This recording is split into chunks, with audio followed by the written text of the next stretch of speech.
Yes, and.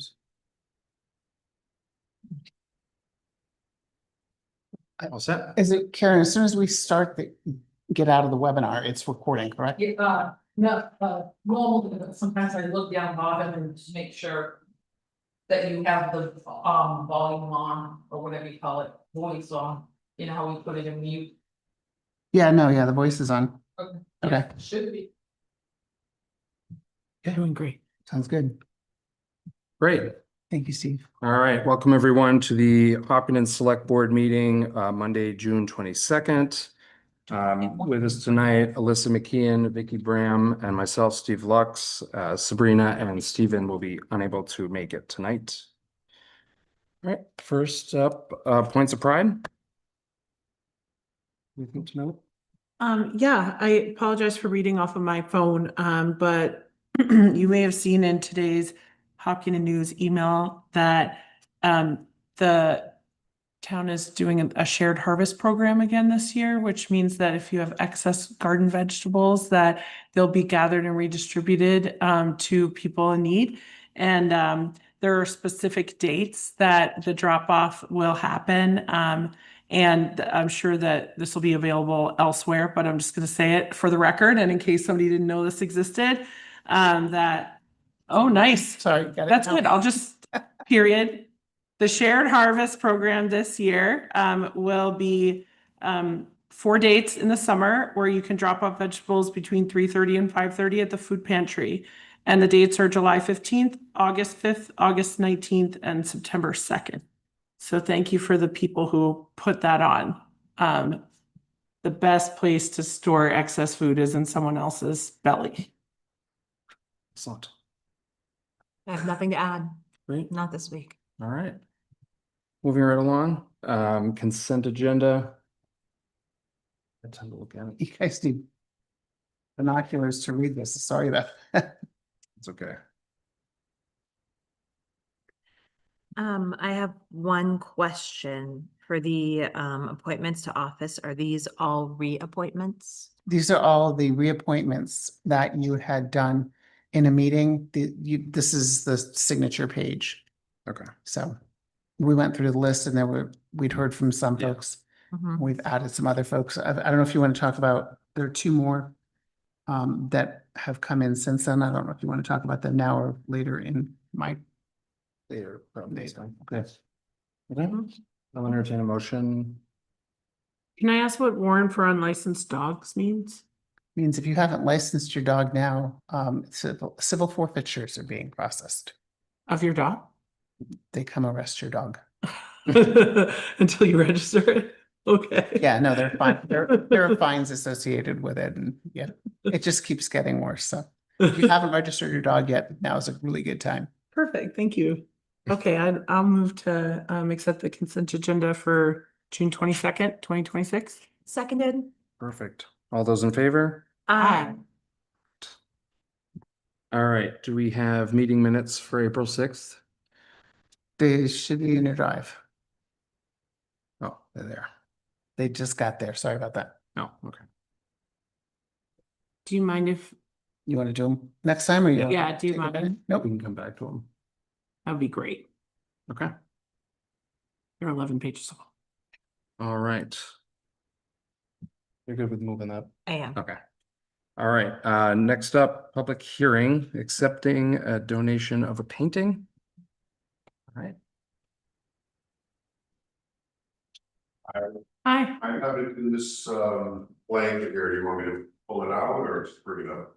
What would be best? Do we maybe set it over there where people can see it, or I don't know. Is it? Like an easel? Do you have any handy? Yeah. Yeah, that would That'd be be nice. We're gonna get an So easel. we can get it on camera too. Is that all right? We're gonna get an easel. Awesome.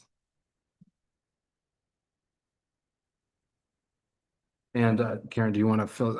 I wasn't here for some of this originally, so. Oh, okay. Well, these very generous people, and I'm drawing a blank on the name, Karen, Daniel? no, it's in the drive, I don't know. White Next. the White Next, I got yes. an Easel, but. And her husband, reached out He's an artist who is, they've been in Hopkinton. Hopefully. And they're generously donating this beautiful painting. Oh, my It is goodness. Mr. Whitenick's Perfect. art sells on Newbury Street, Bailey. in Boston. Mm. And this is actually a painting of his wife on Gould Hill. Wow. Very generous. You wanna turn it so you can see it? Okay. You wanna, yeah, or It's lovely. Oh, it's gorgeous. Thank you. When was it painted? I'm sorry, Did you paint it? yes. When did you paint it? Over 2 summers, it was 2020 and 2021. It's gorgeous. It's really generous of you to share it with everybody. I really enjoyed my time. It didn't sell, so I figured I'd donate it and keep it here, in the town. Absolutely. Thank you so much, you. sir. Really, really appreciate it. Is the year somewhere on it? Sorry? Did you put the year, you painted it somewhere? It's not the year on there, but it has been exhibited in a few different places and there exhibit tags are on the back. But it was painted roughly over 2020 and 2021.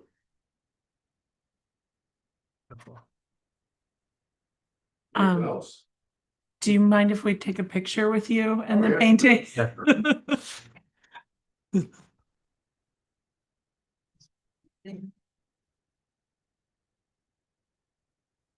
Sorry, I'm tangled. Thank you so much. I'm thinking of Nice to meet you, Dan. Thank you. Steve? Thank you so much. My pleasure. Yeah, yeah. Thank you so much. Thank you. Thank you. It's beautiful. Thank you, sir. Appreciate it. From a point of order, do we need to make an official motion to accept the donation? no, you need to open a public hearing to accept the donation because the Okay. value is over $5,000. Oh, lovely. And so is the purpose of the hearing just to understand if anyone has any concerns? Yep, Okay. just All right, On the we'll art. open this- we'll open this public hearing in order to accept this generous donation. Does anyone from the public have anything they wish to say? Great. Will you check if anyone's online, their hand raised? participants.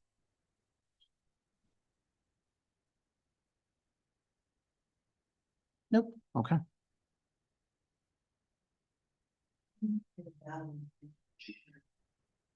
There is a value. All right. Guess we'll close the public hearing.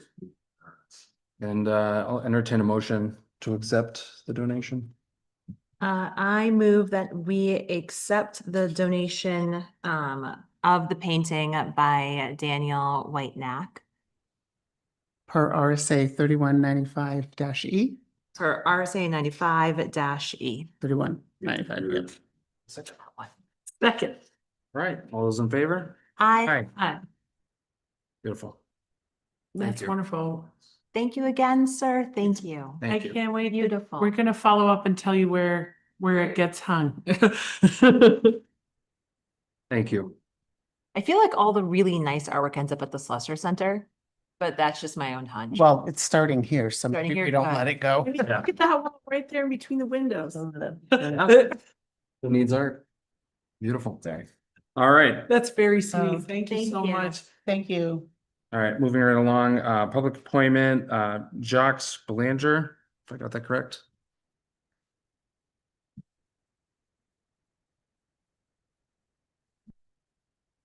Yeah, how you doing? My name's Jacques Belanger. I'm a surveyor. I'm doing a septic design for a couple over on Farrington Corner Road. It's a really small lot, grandfathered lot. The house has been there. Decades and decades. But we have an issue with really the only place to put the septic, and that's the original septic is now is in the right of way. Condition of the recent to continue doing that. Thank you. I'll look over his shoulder. Thank you. It's a 2-bedroom home, tax, excuse me, the tax lot says it has 1 acre.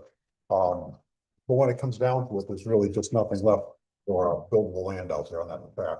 The well's kind of in a, it's a good place for a well, just kind of a hard place to work around. And I did go out back and, with the owner, and we looked around just to make sure we couldn't find another piece of dry land to put that on, and we couldn't. The system that's in there now was put in 2017. I do have a copy of that plan too, if you want to take a look at it.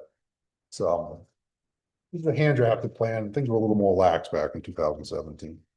When we started doing CAD design, a little tighter, a little more accurate.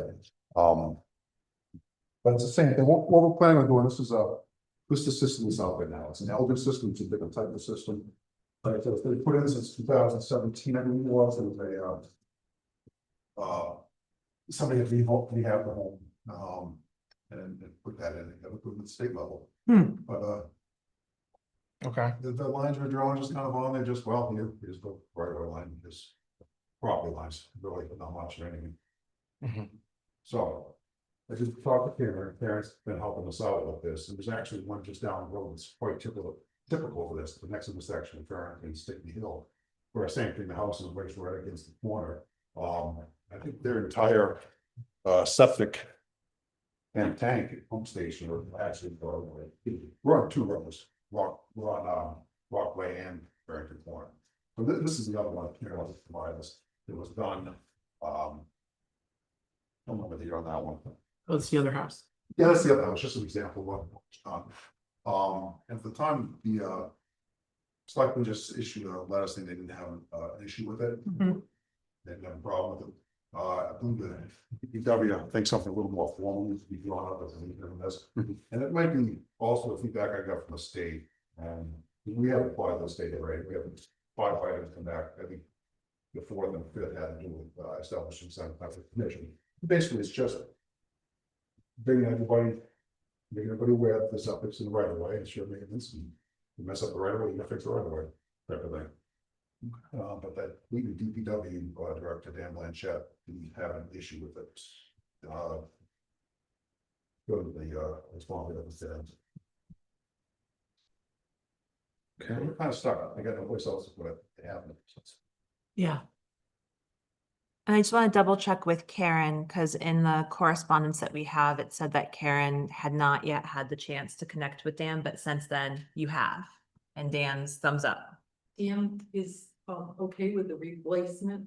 However, would like the easement or the document putting future owners on notice and making sure that any disturbance in the right of way or in the road, the travel way, is the responsibility of the owner. Mhm. As Doc indicated, putting it all back together. Just out of curiosity, what is the terrain like out here? Not good. No? Okay. There's a pretty solid, brook that cuts across the property here. Oh, If okay. there was upland over there, we could work with, and we get a wetlands permit, across the wetlands, pump up above, Yeah. but there really isn't. It's pretty much all low and wet back there. Okay. Yeah, I mean, they're really kind of a tight spot. They've got Yeah. the main culvert crossing of Brockway, and just beyond the limits of our work is another crossing, actually it's showing up down below. And the detail on the right, there's another crossing. Okay. Yeah. Yeah, it's too bad, it's a small system we can put in there. And that dark line is just, I don't know if you're familiar with the property, there's a block wall that goes around it. Mhm. It's pretty up, it's kept up nice, it's we've been working on the same block wall, so the appearance wouldn't change, it'd just be a different type of system. You said the existing system was in 2017? Yeah, It just failed? yeah, This one. yes, that one there. Yeah. Poor design, maybe, okay. They're a different style of system, some of them are a little more sensitive than those, I think this is an Elgin. Mhm. I think over 40 years, I've done maybe 5 of them. Mhm. Okay, And this is an environment, it's just try to do this as small a system as we can. Yeah. okay, Yeah. beautiful. Any questions? you know, as it is, we're still in the relation of state, we've also operated. And, again, the easement for the, people on the right of ways. Yeah, okay. Yeah, I mean, I don't know how others feel. I think that an easement makes the most sense, so we don't have to come back to this again in the future. We're gonna come up with them. And then working obviously very closely with DPW to ensure any disturbances are dealt with in a timely manner, and then any notices, I guess, to DPW would be given plenty of notice anyway, so. Yeah. All right, Yeah, absolutely. It's, I bet we have a lot of funny lots in town where, because of the nature of either the forest or, you know, the shape, Yeah. where we have to make allowances so that people can have Yeah. keep- drinking water. Yeah. So we'll take care of drafting the movement for that. Who signs that? Is that gonna be better than the manager? The select board. Like, what's on? Yep. So as soon as we get that drafted, we'll have to be the next meeting, or is it done soon? It would need to go before the board at the next meeting. I don't know if you folks would want council to look at this or not. Probably. be best, yeah. So sooner is better, and I'll ship it off to council, and then hopefully we can get it back. The next meeting is the 13th of July. Third week in there. Oh, okay. So it's Yeah. 3 weeks. It's actually 3 weeks, just the way the weeks fall. That's optimistic. I haven't done by then anyway. Yeah, Great. Well, thank you for your time. thank you. Thank you, sir. All right. All right, next public appointment, Colin Holt.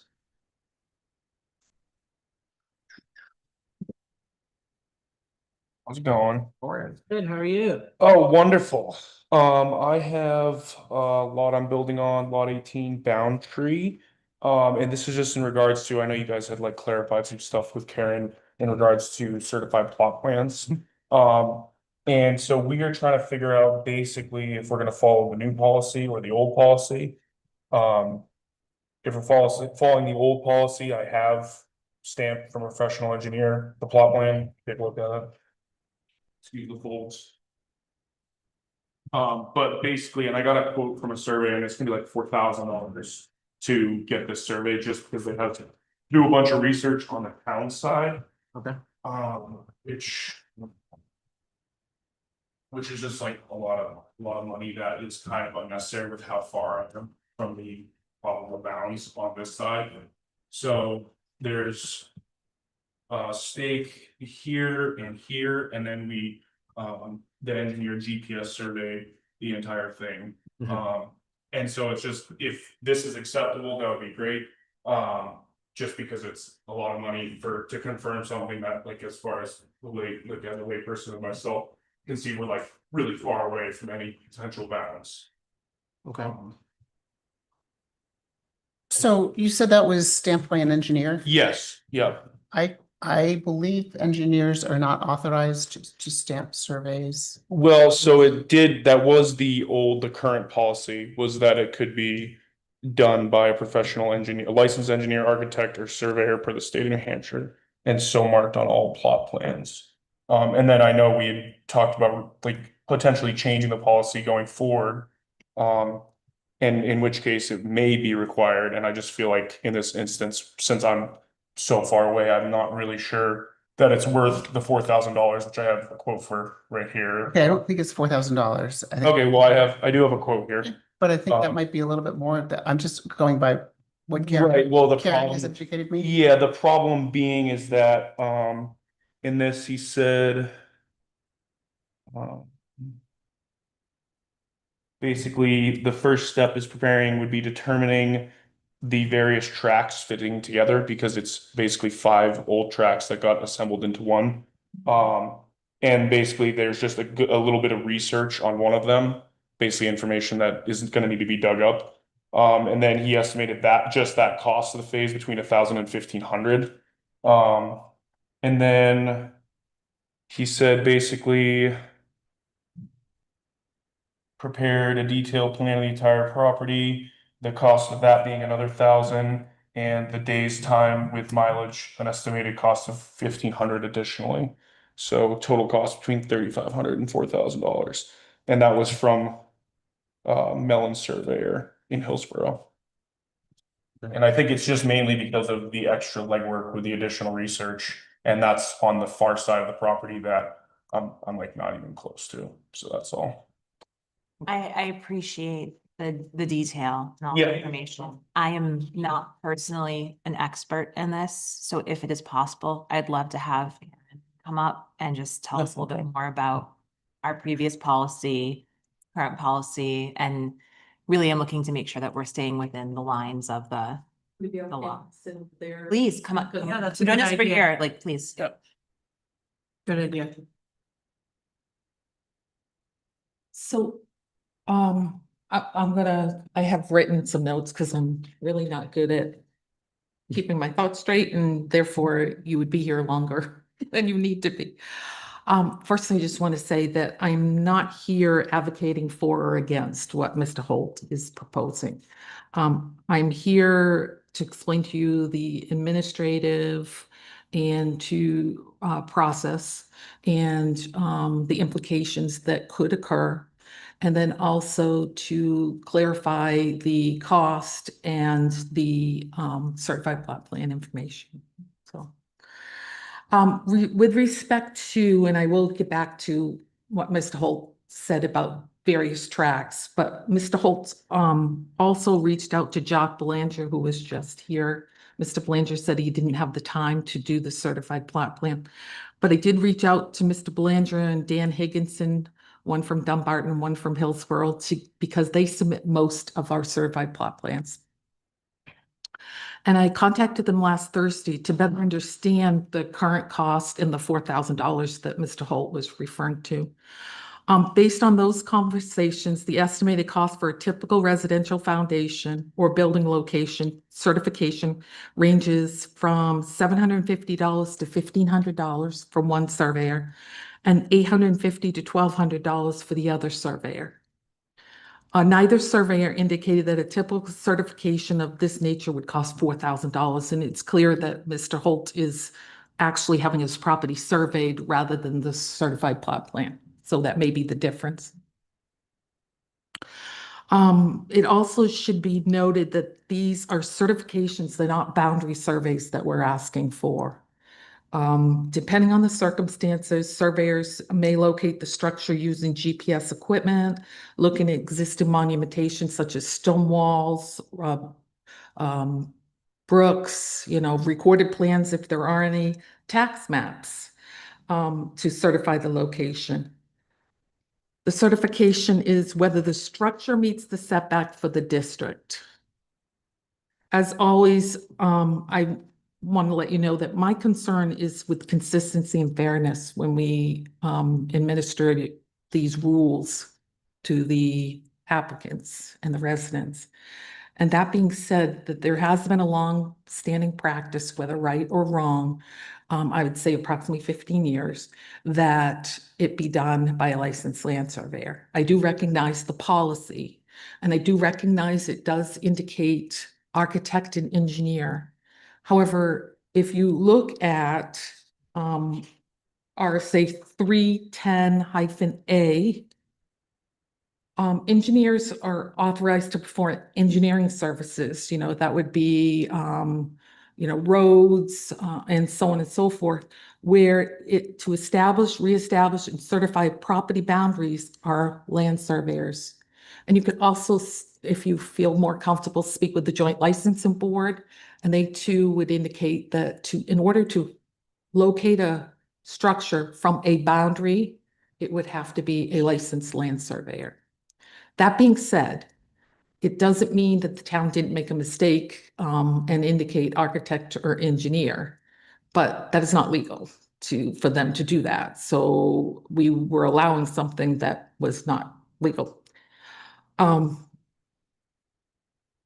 So my thought is this: if the requirement, if indeed you should consider the precedent. What future applicants may reasonably request similar treatment, particularly if an exception is granted without distinguishing circumstances for those that have already complied. In particular, we did have applicants that applied in the same week, How are we going to manage the fact that they've already submitted theirs and they incurred the fees, their certified plot plan, in particular the French's on Farrington Corner Road? Are we going to reimburse them? What is our thoughts on them being treated differently or Mr. Holt being treated differently? So that being said, I would recommend that if you indeed grant his ability to use a engineer, that you recognize whether or not it's site specific or it's specific to this individual and why, so that we don't run into the case where there may be other applicants coming in for the same thing. Thank you, Karen. No May I- problem. May I ask some clarifying Yeah. questions? So the policy that was published and available online had said we would accept things from engineers. Engineers, architects, and surveyors. However, our practice for the past 15 years is that we were not accepting those. No, because we couldn't require engineers. They could not certify, or architects could not certify boundary lines. And when did we fix the policy online? It did not get fixed until recently. And that's, I think, what Mr. Collins referring to is that he applied under when the old policy was in place, although that wasn't our administrative practice. And I think that's what he's asking. And so in previous cases, when someone had applied, having read online and reached out to you or sent in the application, having not done it myself before, so I'm just not sure if it's a like, email it, drop it off, call you to come get the paperwork and talk about it, like where the connection point is. Has there been anyone else in the past to which we've had a similar experience where so this is the first time, okay, this is the first time where the discrepancy between what was online versus the practice didn't match up, I guess, is the word I'm looking for, kind of. Okay, so not that I am saying we should grant it, but I am curious, since it is illegal, what are the ramifications for breaking this law? For the town, like if it's not allowed, I'm just truly curious. We're really big into consequences in my house right now with my 6-year-old, so like just trying to figure out what are the consequences? I guess it would be if we find, which I don't think this will be the case, but we find that it doesn't meet setbacks, but we relied on an engineer's stamp on a plan. That's basically it. The other would be, again, how we've handled permits under the same requirement, and those that have already incurred the cost of compliance. Should this be viewed as a project-specific accommodation or a change in policy that should be applied prospectively to all applicants? I think from the building and land use department, because we have always been giving that authority to require what is necessary to ensure compliance. If you feel it should be done differently, I would definitely welcome your recommendations. I have no feelings either way at this time. No, Just but trying to like make sure. It would help, just, Yeah. you know, so that we, again, won't be doing on a case by case basis. Again, I'm not here for or against. I'm just here to indicate to you what our practice has been and to let you know that Jacques Belanger, who didn't have time to do the project, as he indicated to me, said to me it would be 750, I think he might have been 850 to 1,500, and Dan Higginson was 850 to 1,200. And usually they go in, whether it be a 60-acre parcel or a half-acre parcel. They don't give you all, they may go to a brook, they may go to a wetland, they may go to a stone wall. It's not using their surveying equipment and surveying everything. Okay. And maybe, no, Sorry. I was just gonna say, and maybe some of those features don't exist. I don't know. I'm not familiar with. Yeah, I guess to clarify, I guess that's the issue is I guess you would call it, if you're from the road, the left side property bounds where it meets up with the conservation easement for the town of Hopkinton is drops off the hill and is in a swamp. Mhm. So that's where the research comes from, is clarifying. So Dan Higgins, I had talked to him originally and he had given me a similar price. But then when we dug a little deeper, the research required to find that basically what that defining left side is why the cost increased so much as far as this Ronald R. Mellon was concerned. Mhm. Yeah. And I mean, I'm probably 700 feet away from even that. Yeah. So I'm like dang near in the middle of 700 feet of frontage. So that's the only reason. And there was a recommended revision on the policy where you may require it wherever deemed necessary. So if that was to be accepted, the question being, well, does this really seem in this instance to be deemed necessary? And I don't think that he was necessarily talking about a full resurvey, but I think he's more to get that distance on that bound would be difficult. And that's why the increase in cost in his mind. I don't disagree. Two things. One is the may, I would assume is while you have the ultimate authority to make decisions, I would think it would be the building department would make the decision. Unless somebody appeals to you, I guess as Mr. Holt is. Secondly, the reason that Mr. Holt is being required to do it, along with people that come in after that revision to the policy, is so that everybody's treated fairly. And I think I indicated to you when the amendment to the policy was being made that from a building department perspective, we thought so that everybody is treated fairly will start January 1. Whether or not it was required for all or, or on a case-by-case basis. But at this point in time, we were trying to be fair to everyone. And as it's been required of everyone, we were continuing that policy.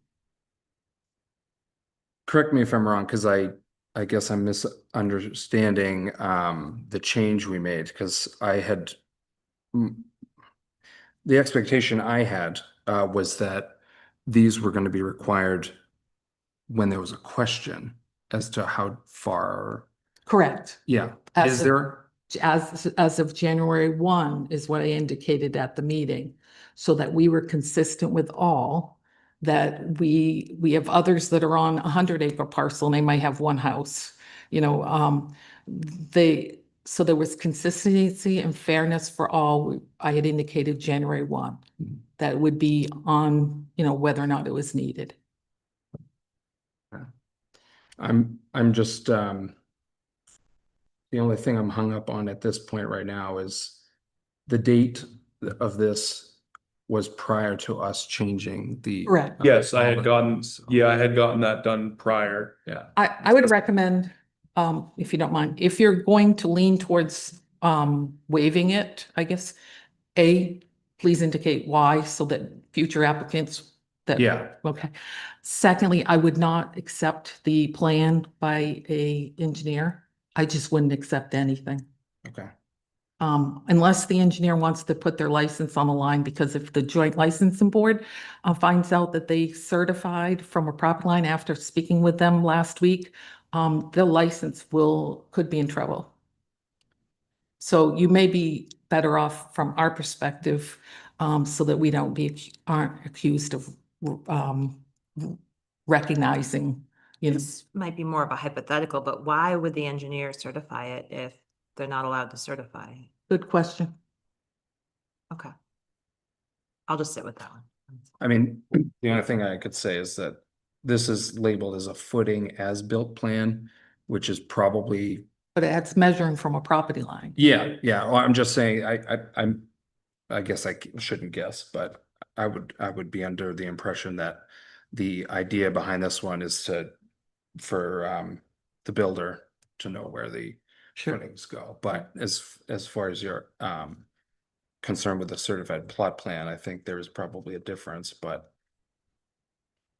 And so what I'm understanding is that two different trains here. One is that you were following the policy online as you understood it. Yeah.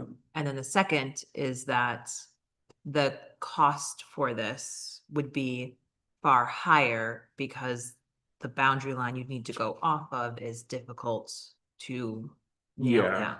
Unfortunately, this case. There's no other boundary line they can go off of. It Well, they can go off the other, in the middle of, sorry, go ahead. no, please, please. Well, they can go off of the, if you're looking at the road, the right side bounds, but you need a third bound to then triangulate the building location. So I think that in this case, that's what makes it somewhat difficult, is locating that third bound. And that's why he had quoted the additional, basically, before he even goes there, $1,000 to $1,500 just to do the research on trying to figure out where that left side is. So that's I guess the thing. And not that I would expect people to tell you how much things are costing when they're bringing them in, right? Because they do it on their own. They bring in the completed plan.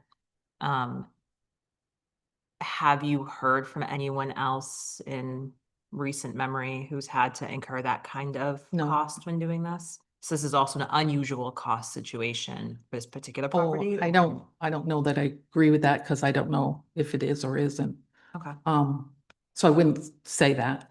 But I have not had anybody, as I indicated, have that type of cost unless they're having their property surveyed. And actually a survey, 4,000 is too low, I would think, and I think Mr. Holt would agree. Yeah, it's not necessarily. And so I won't disagree with the fact that the cost is probably there, but I've not had anything similar to that. And usually when they put the distance, they'll put plus or minus. And then they'll certify in a box that says certifying compliance with Hopkinton zoning ordinance setbacks. Guess if I could just add to that with the plus or minus, I mean, that was done with a GPS unit that's accurate to within 1/10 of an inch, so, it's, I mean, it's not gonna be plus or minus on what, as, according to that is like GPS accurate. And then I guess to clarify on the increased cost, he did say, while shown on the tax map as one tract, it was originally composed of 5 tracts. The first step is in preparing a foundation plan for the town will be determining where and how these various tracts fit together. And once this is done, determining whether they collectively resemble the shape of the property as shown on the tax map. This work would include examining all the information you provided, which we did some of our own research to find as many of the deed information as we could, as well as some additional deed research. So I think that's where this added kind of unexpected cost is going to stem from in this case. So that, I mean, if it was like $1,200 or $1,000, we wouldn't even be having this conversation right now. It's just a lot of additional money for something that's going to prove kind of what we already know, that we're not even remotely close. And that I think that's partly why the revision was put into place, because if it's a super large piece of land and you're nowhere reasonably close, it would make sense to not incur an additional cost for no reason. I know we'd said January 1st. How far before someone is turning in these types of things because I'm wondering what the runway is. So putting aside Mr. Holt's case for just a moment, and I'm wondering if we can move the start date up sooner than later. As long as it Without- comes from you, that is fine with me. I just want to be clear that it's a decision the select board are making. And should Mr. French come in, how will we address his concern if he has one? Because he applied it the same week that Mr. Holt applied. Mhm. So these are just, otherwise, again, I'm not here to advocate for or against. Yeah. It's just how you wish to proceed. Do you have anything? I guess I'm not super comfortable like making this call. It feels like you're saying that we've been consistent that you wouldn't accept this, but we weren't consistent with the written policy versus what people hear from you. So we can't bank on the fact that we've been consistent because Correct. our policy was not consistent with our practice. So Correct. I'd like to set that aside for now. I feel as though I don't know anything about building. Like, I have no idea if another town would say, yes, this is a plot plan, or if somebody would look at this and say, this is clearly not a plot plan. Like, I don't have that expertise. So I feel uncomfortable saying this is good enough or saying this is not good enough. Because I have no, I have no feet to stand on here. So I mean, if anyone else has a firm understanding and feels like we can make this call, great. Otherwise, like, I apologize for like slowing you down, but I feel like I need like more time before I can say, yes, this is good, or no, we certainly can't. I mean, the fact that it was written in the way that he believes he followed the way it was written makes me feel like we would not have to justify it to all past and future applicants if we said, yeah, we get it, we messed up and we're gonna like help you. But I also understand if this doesn't count, you know what I mean? Like, kind of regardless. And it's not necessarily about when was the policy, it was like, is this good enough? You know what I mean? So I apologize, but I'm not able to make a call here. And can I just add one, what I said already is that I would recommend if you are going to grant Mr. Holt's request, that we not require a plan whatsoever. I think it's cleaner. It is, my concern is if the town knowingly accepts a plan that is stamped by somebody that this licensing bureau for the state has not deemed the ability to measure from a property line, whether it be by way of a GPS or not. I just don't think the town should accept it. I'm not saying you shouldn't grant him the waiver. I'm just saying, let him take his plan and, you know, and we'll go from there. Are you saying not require one at all or not one from an engineer? I'd be less apt to personally be less apt to just not require it ever. That wouldn't make sense to me.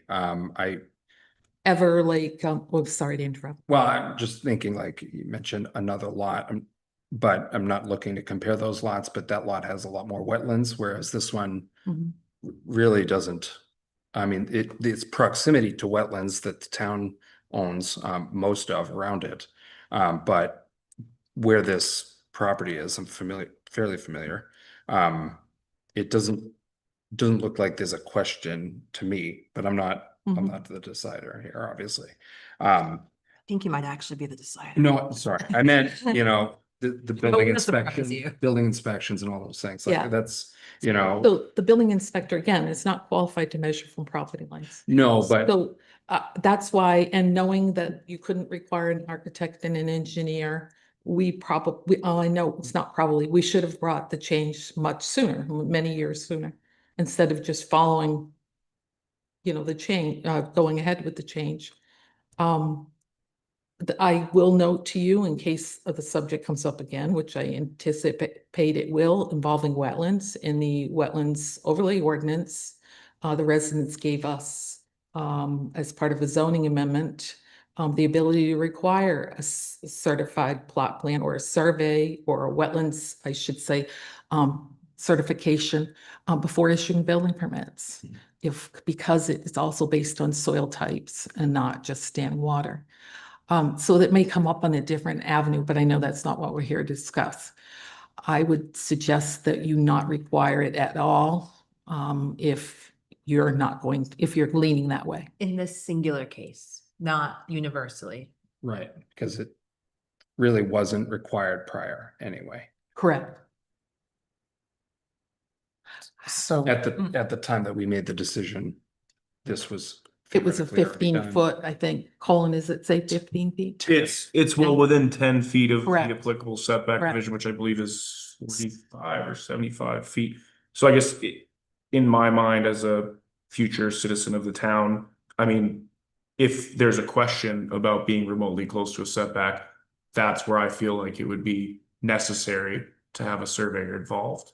And I guess that's kind of the whole kind of deal is like we're in the middle of a pretty large tract of land. So in this case, I just feel like the added cost to me doesn't really justify the ends. It's just going to confirm what we already know, that we're well away from any potential issues. And like you said, yeah, the wetlands the property's 40 feet higher than the surrounding wetlands. It's all sand and gravel. If we were to follow the policy as it is currently published, he's not within 10 feet. Currently published is, Prior to 2 weeks ago. I don't know what's on the website now because I don't update those, so I'm sorry It if, hasn't been updated because it hasn't gone into effect. Yeah, because if it doesn't go effect until January 1st, we wouldn't put it up now because that'd be confusing. thank you. And so what it currently says on the website is it's only needed to be submitted for things within 10 feet. Correct. And then the part that's illegal is that it can be certified by an engineer or architect. Correct. Okay, My, so I think at this point, it's not needed. I would say that while I understand, I hear Karen's concern, and I am also concerned that everyone else for the past 15 years has done it regardless of their setback, or regardless of the setback, and we are also, I mean, part of it, we look at other communities, Bow and Dumbarton. One does it by a case by case basis, the other mandatory, you know, so Seems we. like our policy said within 10 feet, but our practice was regardless. Correct, and that's one of the reasons why, because communities were doing that. Again, I have neither for nor against, looking for you to make the decision. And whether or not, you know, as you indicated, it starts January 1 or it starts tomorrow, you know, and then we will do it if they're not within 10 feet. You know, I have somebody else that's putting an addition on their home. I did indicate to them because they don't know where the sideline is, they need to do a certified plot plan. But according to that, they would not probably have to do it because it doesn't say if you don't know where the property line is, you know, stuff like that. So I don't know how, you know, to handle some of these things. So if we just handle the current thing in front of us right now, I think it is fair to say that he followed the letter of our published policy. Mhm. Regardless of our practice, it was our policy, it was approved, it hasn't been changed. And I think we need to follow what it says here, if it has come to us. I have one question before you decide, if I may. We're talking about a certified plot plan. If we waive the requirement for that, will there still be a plot plan? And what are the implications down the road? This is a large tract of land. You said, I'm not sure how many acres, subdivisions, you know, what if we don't do this? What are the implications in the future? I guess that would really depend on the project. I would expect. Well, Well, my argument too, if it Yeah. was to subdivide into 5 tracks and get close to a potential boundary, then we'd cross that bridge when we get there. the other thing just to note, if we decide, as other communities do, we want to plot our buildings on our tax maps. One way that they do is by certified plot plans. So if we're not going to require them, we won't be able to plot some and some we will. So just throwing it out there. And I'm just getting a little confused because now we're talking about both what we want to be true, pie in the sky, but I also want to recognize the case in front of us right now.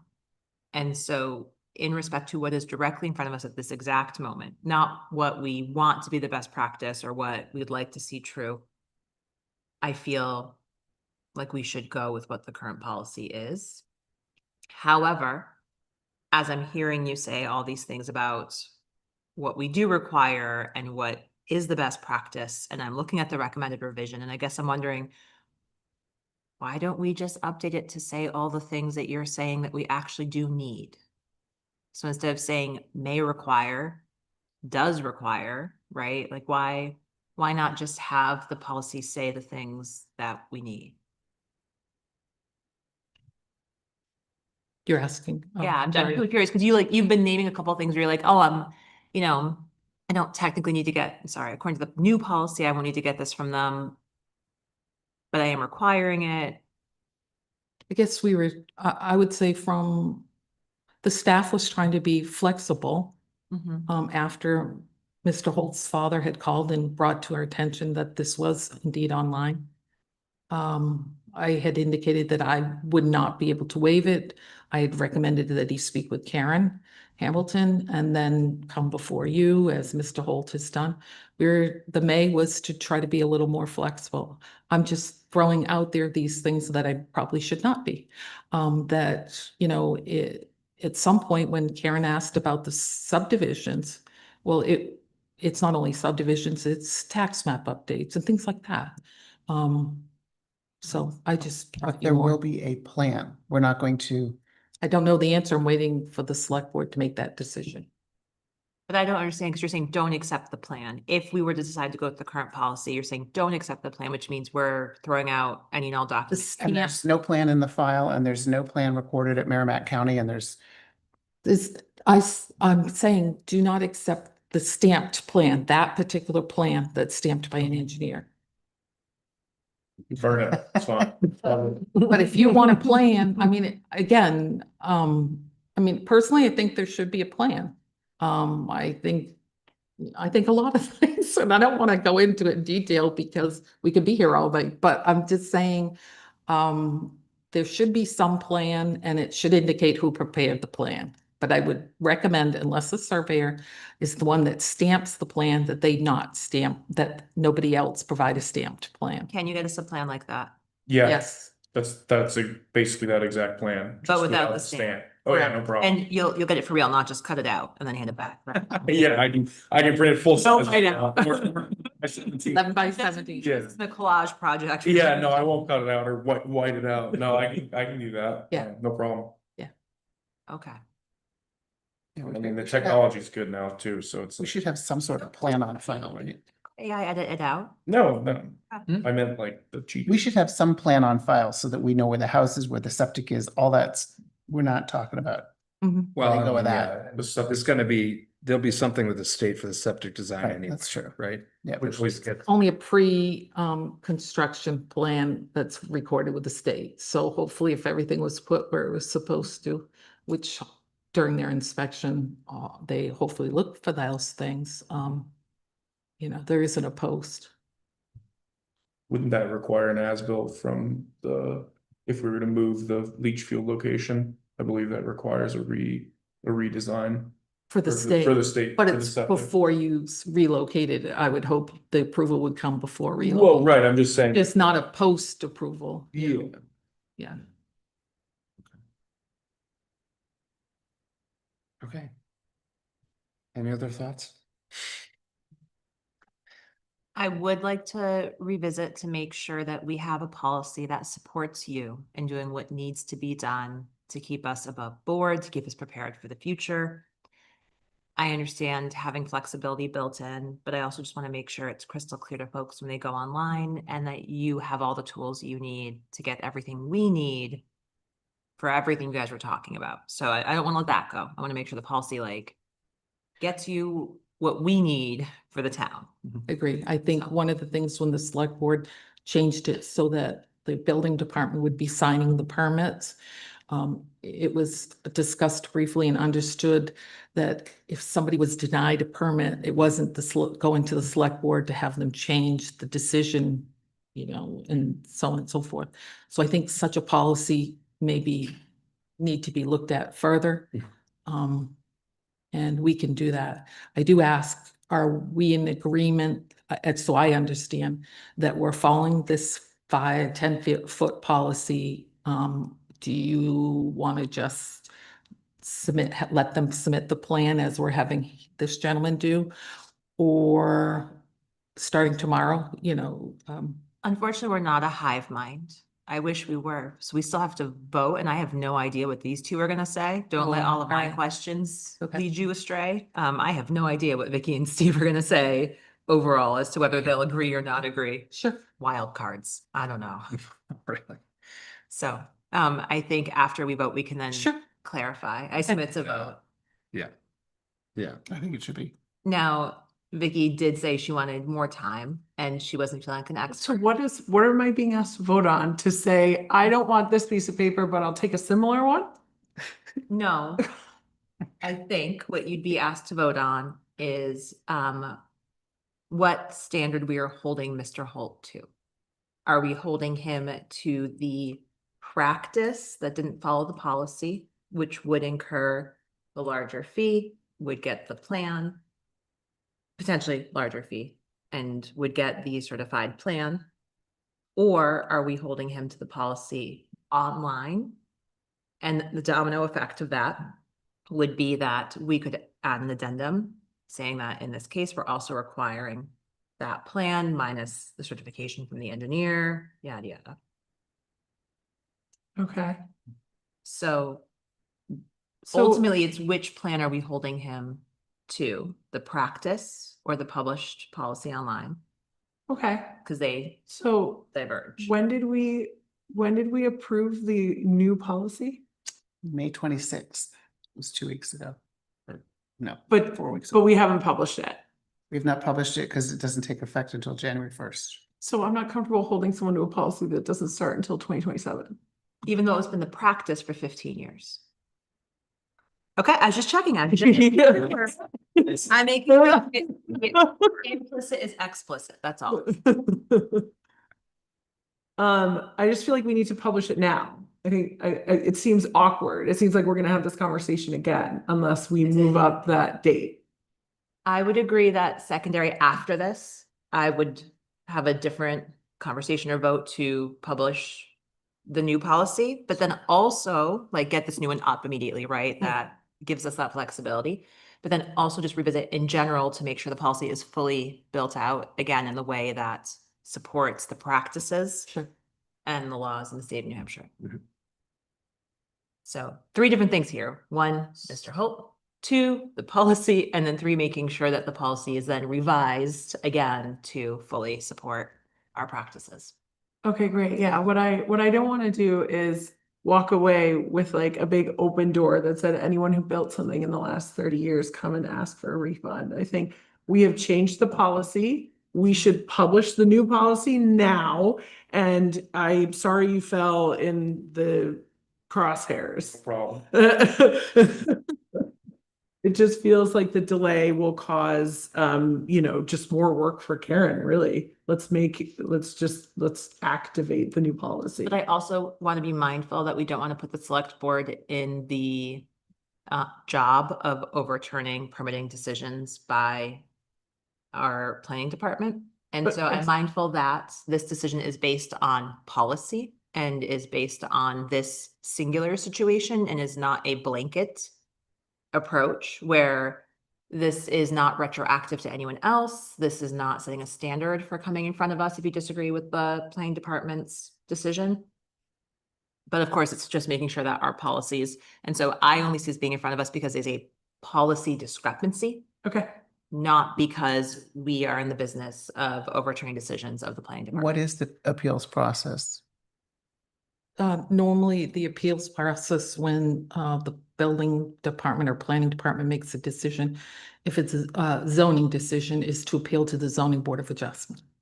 They're the only authority typically they are the only authority that can overturn a decision made by a public official as it relates to zoning But this one isn't about zoning, No. it's about policy. policy.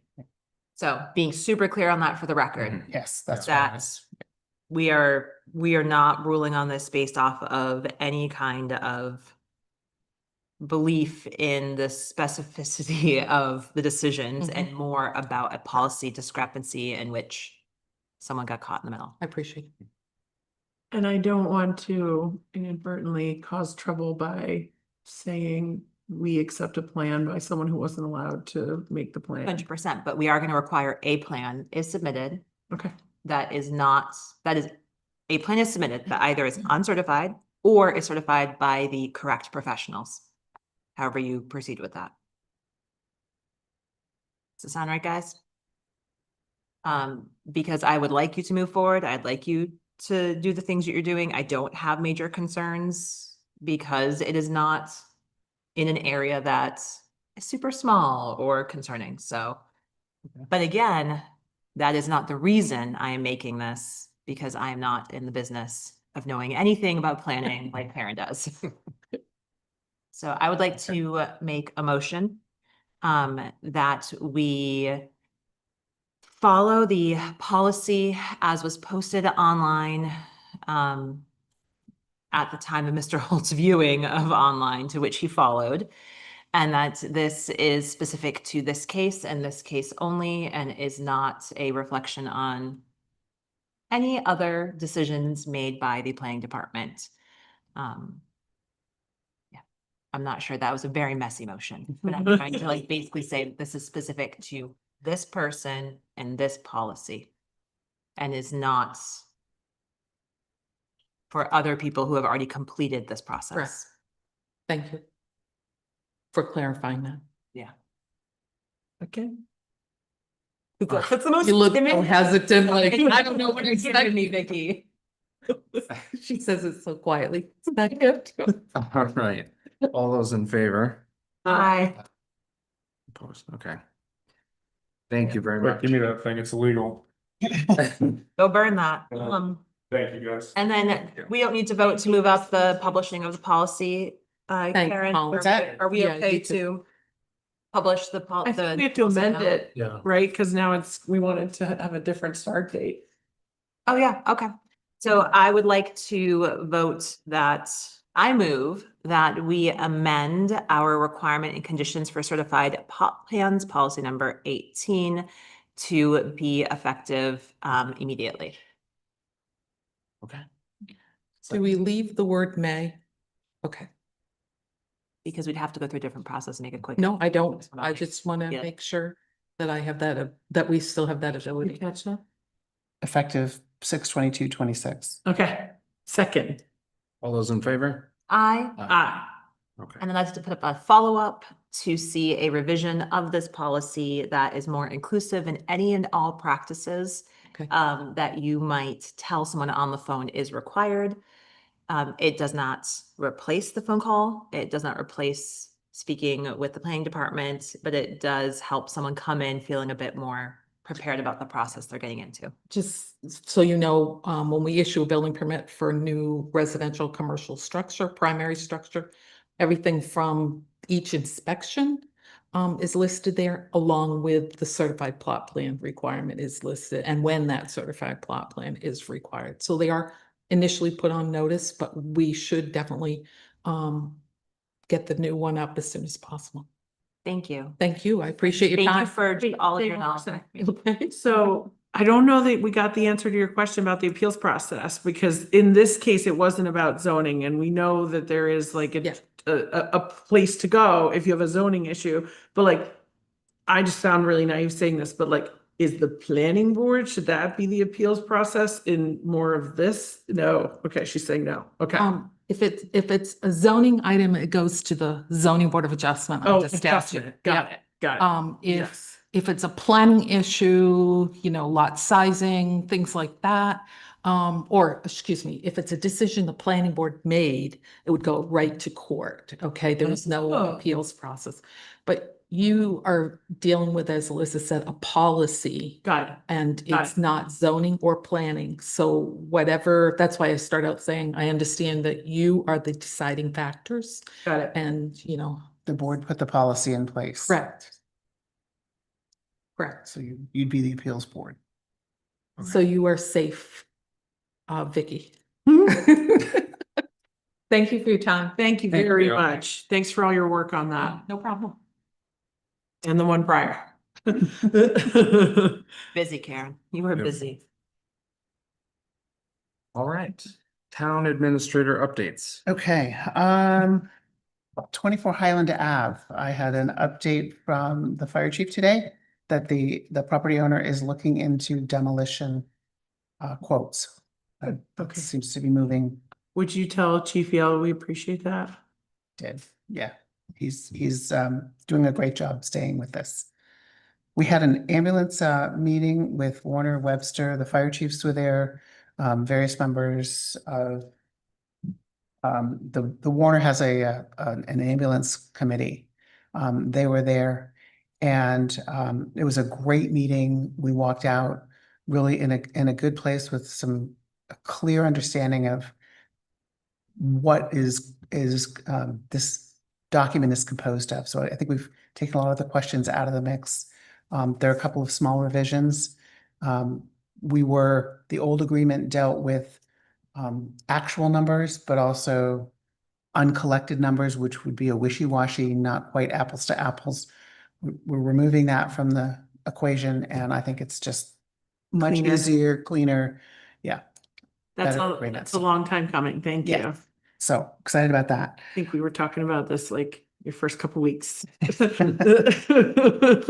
had an update from Mr. Davis. I asked him to briefly update us on the McLean issues, kind of to check in there. It's Oh, been Paul about a month. Davis. Paul Okay, Davis. yeah. Yep. Yep. He said there are no additional updates yet on the staging area, still awaiting some quotes and engineered surveys for the permits as needed. They did put in 15 road delineators to help reduce the chance of outside truck drivers parking on the side of the road. Still actively engaged with expediting inbound carriers on Monday through Thursday evenings from 5 to 8. You sent a picture of the delineators out if you. Okay. So I was pleased to, they took the feedback from the town seriously and they're moving it forward, which was, I'm happy about that. Yes.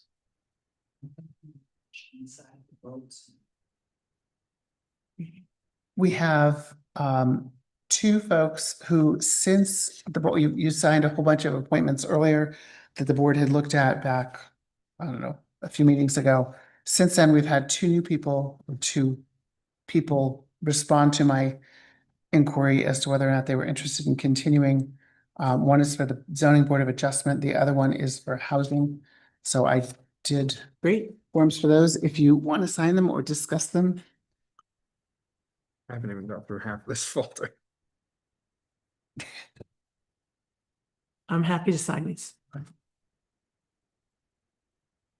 Yeah, I see them too. When You sure can. Thanks. I don't think you'll have any complaints with them. Yeah. And, just trying to write down more stuff about McLean.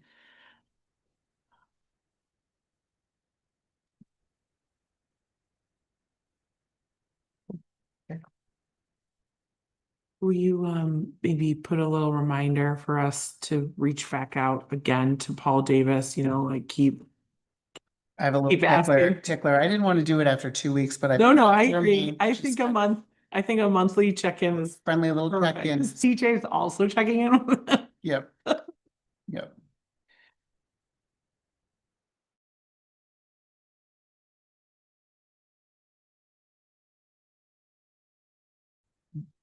Go to the Board of Tax and Land Appeals.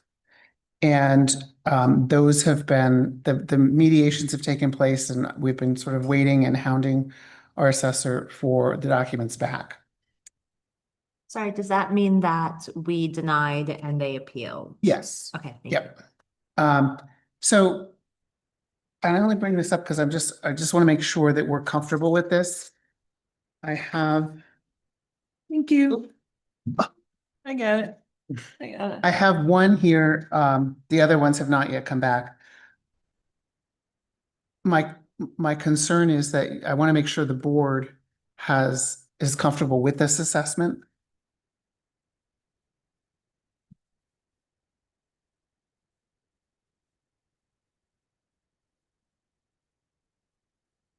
And I can give you a copy of You have the property card? the whole thing, Oh, okay. Yep. the whole appeal. Oh, my. Yeah.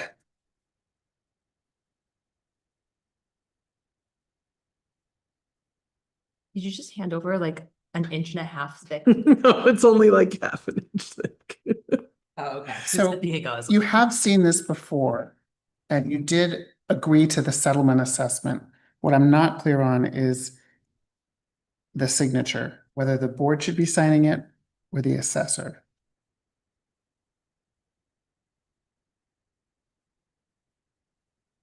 I mean, he definitely reached back out to the town.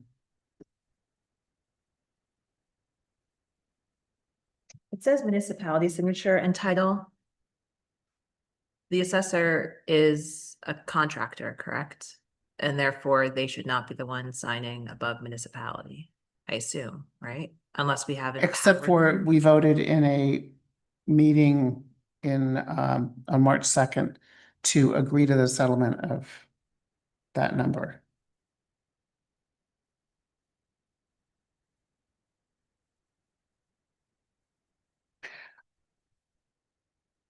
Yes, I guess, because the question's the signature line, right? Right. Who should be signing it? But we There's didn't nothing- vote to, because usually if you are signing, we vote to empower. Authorize you. me to do, Yes. yes.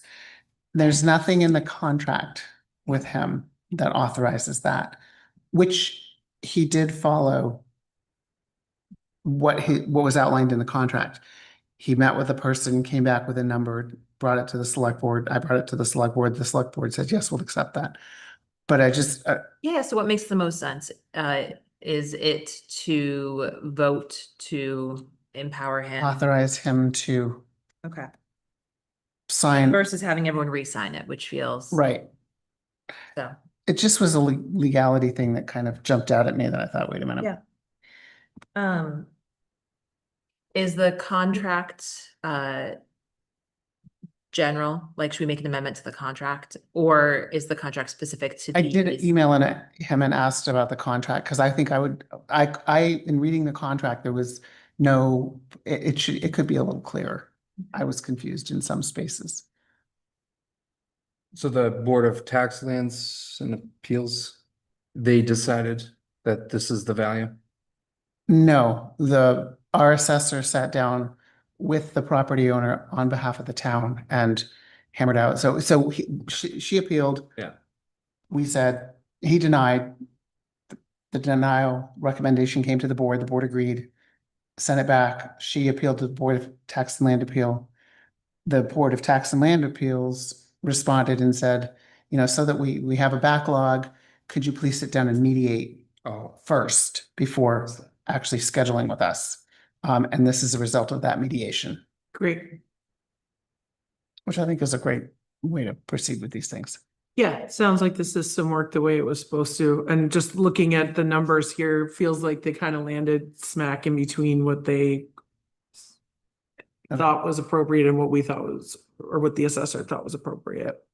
So I'm gonna make a motion in a second to empower our assessor to sign these agreements. There are three. The three yeah. agreements on behalf of the town of Hopkinton, or behalf of the select board. Unfortunately, I do not remember our assessor's name. CNP, CNP. Comerford Meter Perkins LLC, John Okay. Hatfield. So I would like to make a motion to empower CNP, the town of Hopkinton's assessor, to sign the abatement agreements. There are 3 abatement agreements. Appeals, Appeals. mediation appeals. It's gonna be another messy motion. To sign the 3 abatement appeals on behalf of the select board. Is that a good enough motion, I guess, there? Close Second. enough, yeah.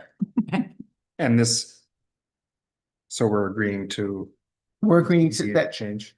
You've already agreed to the number, Oh. but we're agreeing that was to, prior Maybe, yeah, then. yes, that was March 2nd. Okay. Yep, We're we're just agreeing agreeing that you can to- sign these yeah. agreements. Why am I looking at this? I don't know, you were deep in that, I it's sort of like way in there, but. Well, I'm looking at the other properties surrounding it. I know, I was like. Stuff in there. The motion on the table is because we'd already agreed to the amounts. Yeah. The assessor has signed them, and we want to make sure that that is legal. And so the correct way to do that is our motion to empower CMP to sign on our behalf with the 3 abatement appeals. Vicky has seconded. And sorry, further clarification, we're not giving just blanket authorizations for these 3 only, so if another issue comes. Correct. This is for the 2024 Okay, abatement appeals that went to the BTLA that were mediated. perfect, yep. You seconded? Yeah. All right, all those in favor? Aye. Thank Send you. this back over, if you please. Thank you. Awesome. And that's what I've got for, yes. Okay, thank you, Great Karen. updates. Thank you, thank you. The other one that's kind of lingering, the cap and lagoon closure, we're still waiting. So that's the update. No news. Thank you. All right, moving along, the community and economic development position. Is this Yes. what you've put in here?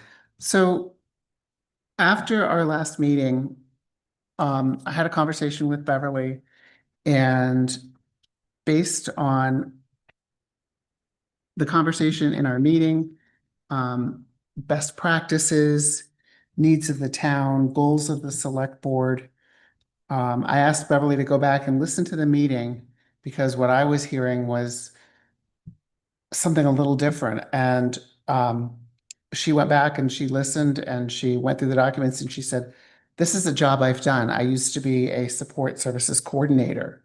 And it's a facilitator for many different engines running within the town. And so she went back through the job description again. The one that we had previously looked at looks like a pretty heavy lift for part-time. This is distilled out a little bit. Okay. So, That's how I remember the conversation, at least leaning towards, from my perspective, is it sounded like having someone here that wore many hats rather than one focus made Right. more sense, certainly long term, at least. Thoughts? This looks great on first read. I noticed Ian's here. Has Ian had a chance to read this? yeah, I think so. Okay. Do you mind if I quietly read for a Sure. minute? Yeah, no. Only if I can sing to you quietly while you're reading. Humming. Ian, did you have any thoughts you wanted to add for this? Thank you.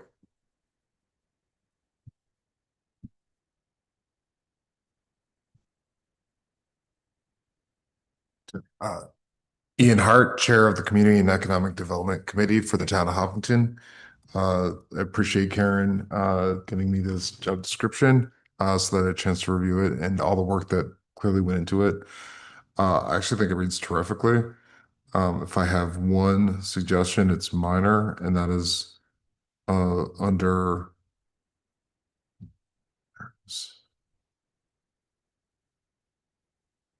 economic development support, if there could just be a bullet that talks more to sort of supporting existing businesses to be sustainable and expand if they choose to do so. But otherwise, I think it's extremely comprehensive. I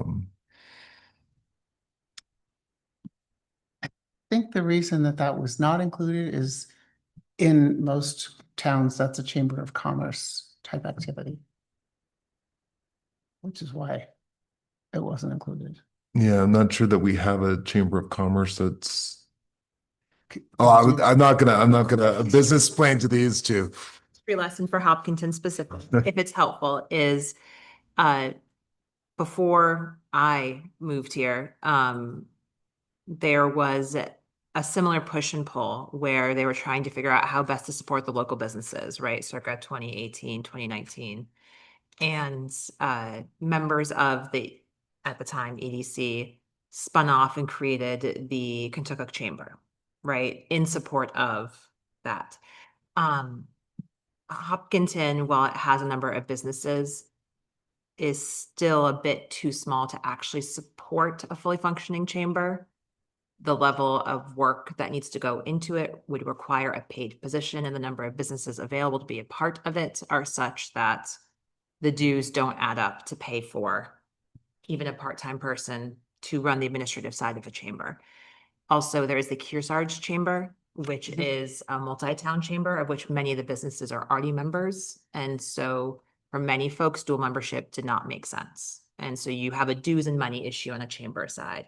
And so after a couple of years of trying to make it work, as I understand it, I was never on the board, the Kentucky Chamber transitioned from being a chamber to being a destination. It's a specific term. It's another type of nonprofit, but it's essentially like encouraging folks to come to your town. And so they transitioned from being that chamber to being something that instead encourages folks to come and shop in the town of Hopkinton. And that's Discover Tookie. Discover Tookie is currently on a mini hiatus, as many of the board members have either stepped back from their businesses. And again, not on the board of that either, but like have stepped back from their businesses or have grown their businesses such that they are unable to commit the time. So it's been in a bit of a hiatus as best I understand it. So Hopkinton has a very unique business issue in that it has enough businesses to be like, we need help, but not quite enough to actually support a chamber, particularly with the overlap with the Kearsarge Chamber. It just, yeah. I don't know, Steve, if like you have a different read on it. No, that's spot on. It's exactly how I remember it.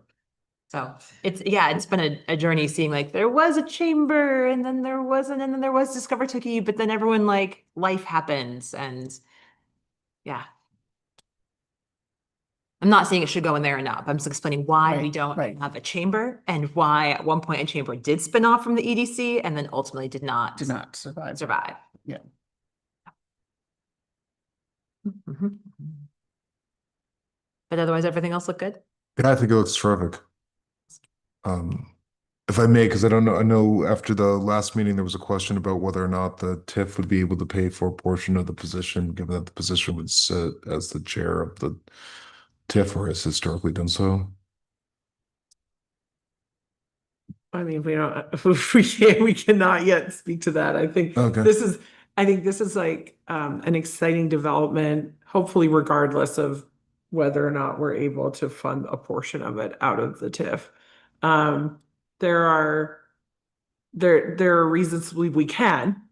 It's not out of the question, but I feel like moving this forward should be considered kind of as we continue the TIF journey.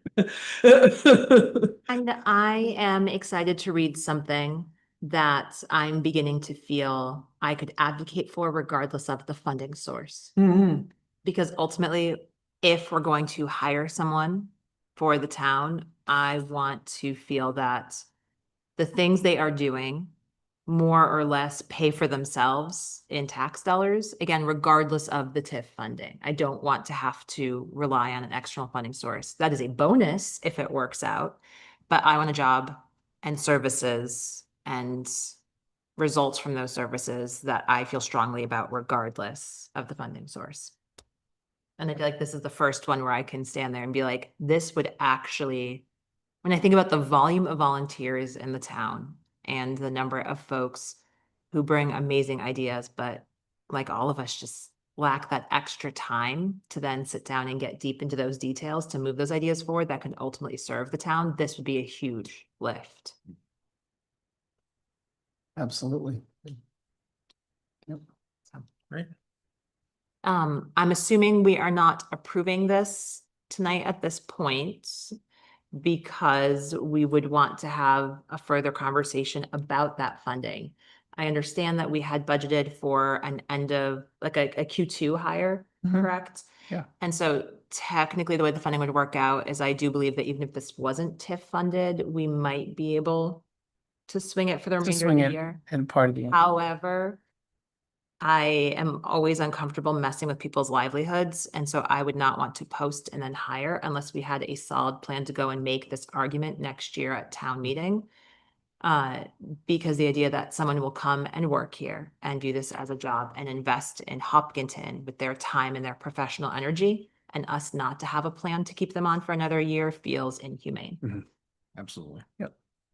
So, I'm not sure. I also think we can, Back. zhuzh an additional bullet point into the economic development part that is maybe reads kind of similarly to some of the other ones, like at the very top, third one down, it says facilitates communication and coordination among committees with overlapping responsibilities. And I feel like part of being the Economic Development Committee liaison is gonna be dealing with the overlapping communication with business owners. So I feel like I mean, I'd be happy to like, either just ask Ian to write the bullet point or just use his feedback and like put in one more. But I feel like if we're not voting on it tonight, then I think we should probably like find a way to, without overpromising, to make sure that this person is like, I don't know what the right word is, but like the contact person for businesses at the town level. Yeah. I agree with that, but Vicky, when does budget season really kick off? October. And is budget committee already on a hiatus for the summer? Yeah. Congratulations.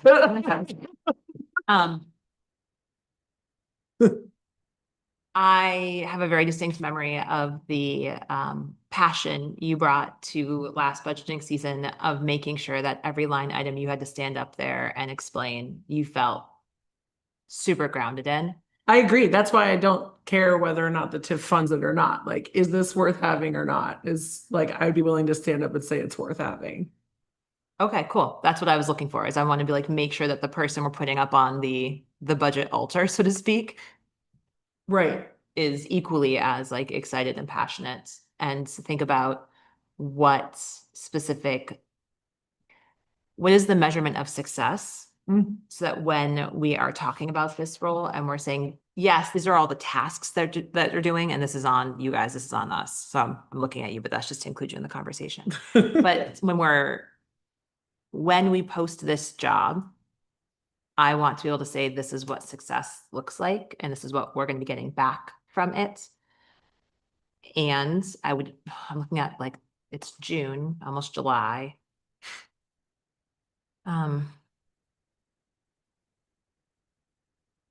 Making sure that we can get some deliverables in place for their first 2 or 3 months, if we can get this, like, if the committee, the board is all in favor of it, and we can get this role filled and onboarded by like end of September, October, depending on the hiring process, that we have deliverables for the first few months, so that by the time we are truly showing up and saying, like, we want to fund this role, here's how we want to fund this role, and by the way, here's what this role has already done for the town.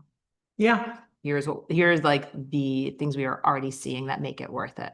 Mm-hmm. But also for us to have those expectations to pressure test really quickly before we ask for this money, that we are seeing those results. Yeah, absolutely. Yeah, if we're trying to fill gaps, what are they? And how do we prove to ourselves that we successfully did that? Or started to? Okay. So. And obviously I do see some grant research within here, and I assume that is in coordination with Beverly's role. Yep. And who has already done so much for the town, that it would, so to speak, accelerate her work as well in these key areas that are complement. listed. Yep. Yeah. Yep. Yeah, absolutely. And in terms of deliverables, I mean, I can guarantee you that deliverables will be coming out of the TIF conversation, because we've got, whatever happens with it, I think we've got, like conversations coming forward and like working more closely with economic development and stuff like that, instead of maybe being a little bit on autopilot. It's time to like take advantage of some choices made in the past. So we'll be able to give this person stuff to do. Awesome. So good first read. As you say. Nice. Yeah. And Andrea, first I read. can either ask Beverly to synthesize something out of the meeting, or you give me a bullet and we'll put it in there. However, Probably just some basic language for supporting businesses Yep. existing and future. okay, Some I fashion. can do that. Yeah, that sounds good. Would it, as Beverly's capacity allows, if this is a role that you said she recognized she's done before, to pick her brain or have her write down a couple things that those, like, she used the word deliverables, but the idea of like, hey, Measures. Yeah. this is what you did, but what was the result? How can we talk about this, not just in terms of the activities a person is doing in a day, but then the tangible result for the town, so that we can paint that picture and sell this. Thank you. Okay. I think that wraps Thanks, that up. Dan. Thank you. I'd stick around for public art. Let's see. Yeah. Yeah, me too. All right. Goals check-in. Back to our matrix. That was, back to our matrix, or, The public art policy is that's part one of of it. mine, so. I don't know, And I was gonna ask you, Steven said that you, Kelly, and him were gonna sit down and start discussing donation policy. Can I ask We what did. happened with that? Did you meet? Yeah? yes, and I think Stephen's words were, "Oh, this is more complicated than I hoped it would be." A lot of angles to look at, a lot of different scenarios. And the last I saw on this topic was we compiled a list of questions for Charitable Trust, and that was sent off, and I don't know that we've heard back yet. So questions about, grouping donations, you know, if we have a whole bunch of $5 donations, do we need to acknowledge every single and keep track of every single donor, or can we lump them in? Just some procedural stuff to advise our path forward. So yes, it is moving forward. Thank you. It's awesome. Karen had kindly asked if I wanted to put the social media back on, and truthfully, I haven't seen the light of day in 7 days. So I said I could not. Yep. But next No one, worries. now that, you know, I have a new 3-bay sink and a new floor in my kitchen. I know, right? We were closed for a reason this week. The shop kitchen, Yeah. not your yeah. private kitchen. If I could even do my laundry, that would be great. But in the meantime, the shop kitchen is a new floor. Nice. All right, so I'll put that for next time. Yeah, thank you. And then, yeah, I mean, we had an initial TIF meeting with 2 people from Central Regional Planning, and we're having a next meeting, and we're bringing in an additional person from something called Northern Northern, Borders. which is kind of similar. We actually have money to give, not just advice. Yeah, that we're a granting agency that may help us, you know, outside of the TIF district accomplish some of the goals that we have. Yeah. So, Why are they called Northern Borders? because that initially the money was slated for the North Country, and it has recently been opened up to so more southern parts of New Hampshire, of which we qualify. So Cool. this was very exciting.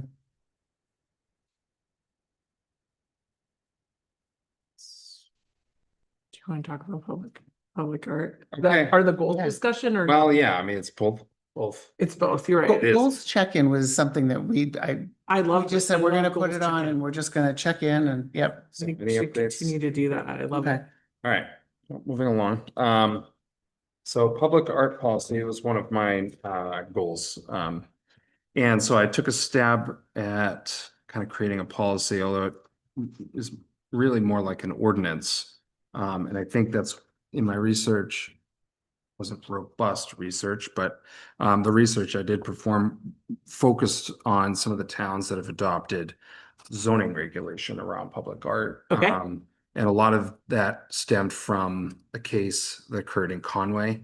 And so they've created a pretty robust requirement for more policy or zoning regulations for public art. And so this was kind of just very basic. I kind of took some pieces from Conway, Hooksett.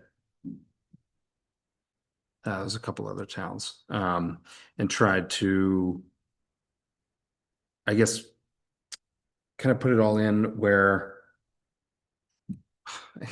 it should cover public art in a way that is very flexible, but Mhm. most of these towns seemed like they had a commission or a committee of sorts that would review applications for these types of installations, which we obviously don't have. Whether or not that's an avenue worth taking. But either way, this is just a very rough draft of where it came out. Are there, well, I think there probably are, but are there commissions or committees that are just as needed? You know what I mean?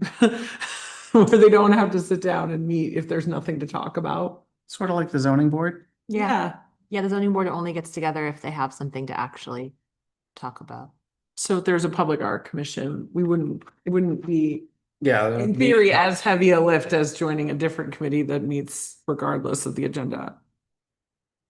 I mean, if we felt that'd be necessary. Yeah. I don't really know. The closest alternative, which I'm not suggesting this, I would think would be planning, only because they also deal with landscaping and other Mhm. design factors, but this theoretically covers both private and public. And so there'd be a standard across the board of, okay, well, if someone wants to paint a mural, excuse me, on the side of town hall, Mhm. no thanks, but we'd have a process of going about that. And just to double check as I'm reading through it, so for instance, the mural on the side of Barrel and Basket. Under this proposed ordinance, that would still be able, that would exist, right? Like. Yeah, Yeah, it would be grandfathered. Oh, no, I don't mean grandfather. I mean, like, if they wanted to do it right now. Well, that would be, up to the policy or the ordinance. And so I was pulling some information from other towns that they had parameters around how large, what it could include, certainly nothing defamatory and otherwise. And so whether we want to go down that route is. Yeah. All of us. In general, I think it reads really well, and mostly what for me it is about giving folks who are interested in pursuing public art a means to do so. An That avenue. isn't just find themselves in front of us at a public comment or an appointment and us be like, well, no, right? So it's about empowering folks who are interested. And because I am an anarchist, I am very mindful that I would not want to include anything that might be construed as us imposing our own art standards through the ordinance. Yeah. And I would want the art commission to also have a very clear, obviously the ordinance may not cover this, but in the founding of the committee, that it is not about people's personal art taste, but rather about making sure that things it's about making sure that things are thought about that are both allowed to be expressive and exploratory without being offensive or unnecessary. It is not about, I like this or don't like this. It is about, can a 5-year-old experience this? Is this a hazard? Is this fair? Like, is this appropriate for the public, but not, do I think this is good art? Because if we get into that game, that is a very uncommunity-like place to end up. And so of the design standards, the only one that I was like, is the architectural compatibility, because I disagree with the idea that things have to match their surroundings. And I think some of the best art personally is art that is in juxtaposition to its surrounding, that calls itself out and stands out. And so I'm mindful that I would not want to limit someone in that way per se. Not to say that we would approve something that was like a medieval castle in Riverway Park. But I'm saying I'd want to hear the justification and what they want to do, like, why not? So I wouldn't want to limit us with that. And I think that the historic resources and appropriateness would cover us in places that it would be inappropriate to do that, or it wouldn't make sense, like doing something thought-provoking on the front lawn of Town Hall, depending on what you call thought-provoking. So Right. appropriateness could cover something that that architectural compatibility might limit us accidentally. Right. And I think for me, I was just trying to pull out some information from some of these other towns. 200%. Obviously, when you think about if murals, for instance, I mean, a lot of them were around this 25% of the facade area. I mean, that was just a baseline to go off of. But And I did at first look at them and go, but then I was like, oh, murals on side or rear facade shall be appropriately scaled. I'm like, cool. It's not as if they can't paint something large. Yeah. It's just not on the front of the building. And I do think some level of limitation, particularly, it's fine. Like, because in my mind, for the most part, if Barrel and Basket wanted to do the beautiful mural they have on the side of their building again, if they followed this policy, I think that they'd be able to do it again. And to me, that feels important to make sure that we don't accidentally zone out things that make the community what they are. right. Does it need to have mention of other, just such as the district? Oh, I mean, you mean like this does Other not apply? Governing bodies, I mean, I'm not. Well, the only super other familiar would with be the Hopkinton Hopkinton Village. Village District, and I know that they have some historical colors for houses that they, That makes sense. I mean, under design standards, we have, Steve wrote down the historic resources, installations on or near historic properties may require review, blah, blah, blah. We could also put in like that this ordinance does not supersede or override Zoning ordinances. zoning, Mhm. like list the things like Mhm. other laws, other applicable, ordinances, yeah. or blah, blah, blah, like vague but encompassing to make sure that we are not accidentally rolling over or Yeah. attempting to roll over someone. Approving something that somebody else can't approve. Can I say one of my favorite things about this is town-owned art inventory under maintenance and ownership, and the idea that an art committee would maintain an inventory of all public art on town property, including the location, the artist, the date installed. Just that information is phenomenal and would be so lovely to have publicly available. Like, that's super cool. So to just like notes, I think we need to have something like just liability wise that says if your art was damaged, it's not the responsibility of the town or something like that. You know what I mean? What if, Yeah. oh, just well, it- one day, something that If- we said they could put on town property got, hurt or ruined or something. Yeah, I mean, I tried to cover that under maintenance, near the end, removal. Property owner vegetation. responsibility. If it's not feasible to maintain it, site conditions change. I just meant the money. I don't want to be liable for how much that art was worth. Oh.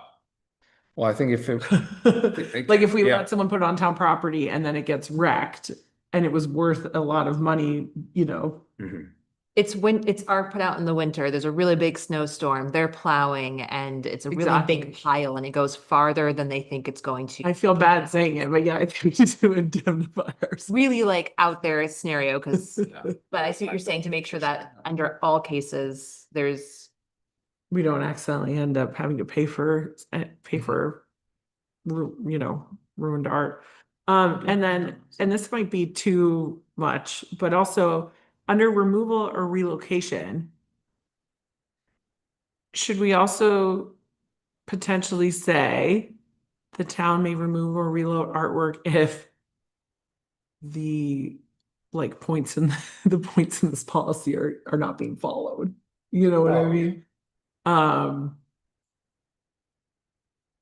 I think, you know what I mean? Like, for instance, it says like if it needs to be repaired, basically. So if somebody doesn't repair it, right? And I think it says, To where- yes, exactly, then we have the right to remove it, exactly. And I just think there might be some future scenario where it's not being maintained, but it's not exactly unsafe. That we would still want to reserve the right to move it if it was not being maintained. Yeah, I mean, like I said, I'm pretty new at drafting something You like did a this, great but job. really good. I just, because we've talked about having no real parameters around this, and I know the subcommittee that Byron Carr is working with talked about a lot of public art and how to encourage it, and we should have some sort of guidelines around it anyway. We've obviously identified it in our goals. So Yeah, that's great. well, I can keep. So in general, I think the reason why we're able to poke at so many small things is because the framework is really good. Yeah. And then the last two things it's making me think about is to make sure I'm understanding the review procedure. So would the art committee review first, and then it would go to either the planning board or the select board, depending on the type of. Yeah, I mean, I wasn't really sure how to go about this, because where we don't currently have an arts committee, I think it makes sense. They can have a kind of Yeah. broader understanding of what's being proposed, and that would be their job to look at. I guess I really don't know, if one is really only for, well, I don't know that we would need to go through the planning board if it related to town-owned properties. Because Yeah. I don't think they review anything for town-owned properties. I'm also Correct. just, I'm mindful of the volume of work the planning board is doing. Mm. And the consultancies at the beginning of their meetings and how quickly the meetings Mhm. fill up. And so I want to think on it a little bit more That's- about where final approval should Yep. go. Not opposed to planning board, Yeah. but I just want to think about in their work stream, does this actually make sense with what they're tackling? And then the other thing is I think about the partnership right now between the arts department in our public school and, for instance, the library and the art walk. that takes place behind the playground, which I believe is town-owned Mhm. property, and being mindful that we don't. I want to think more about making sure that in those cases, we don't accidentally have to have our two art teachers going to an art committee to review the art to go up on the walkway for celebration of the arts when they put up all the kids' art along the story walk. So I'm just mindful that I would want to make sure that we're not going to accidentally introduce that element into something that Yeah. is working really well. Certainly. Devil's advocate over here. Private property. Understanding it's private property, but something's constructed, obviously the liability is on them, but something's constructed, it's offensive, it's dangerous, it leans over the road and, whatever. That was kind of the whole, Did other towns have anything? well, a lot of this came from Conway, Okay, which had the issue a number of years ago with a cafe or bakery. Yeah, The donut mural, yeah, didn't they Not win? for- that one? yes, Yeah, yes, yeah. because why the town created, their own ordinance. I too followed that one. Yeah, and I'm not. I'm not looking to restrict, something that should be allowed if it should be allowed. My hope is just we get some sort of framework together that identifies when something shouldn't be there, how to deal Right. with that too. Now, in the event that something is a hazard to the community, don't we already have some level of right of removal? I mean, I know the DPW, if we look at things, can, 24 Highland Ave. yeah, it's a That's, process. that's one, yeah. Don't call that art now. No, but it's Yeah. considered hazardous, that Right. it's been deemed unsafe. Right, I would say, so if something is hazardous or unsafe, I feel like we do have avenues, whether it is artwork or structure or a plant. Now, if something is offensive, I don't think any art policy is going to necessarily help us there. Right. I think that's a completely different avenue, and I'm mindful that I don't want to.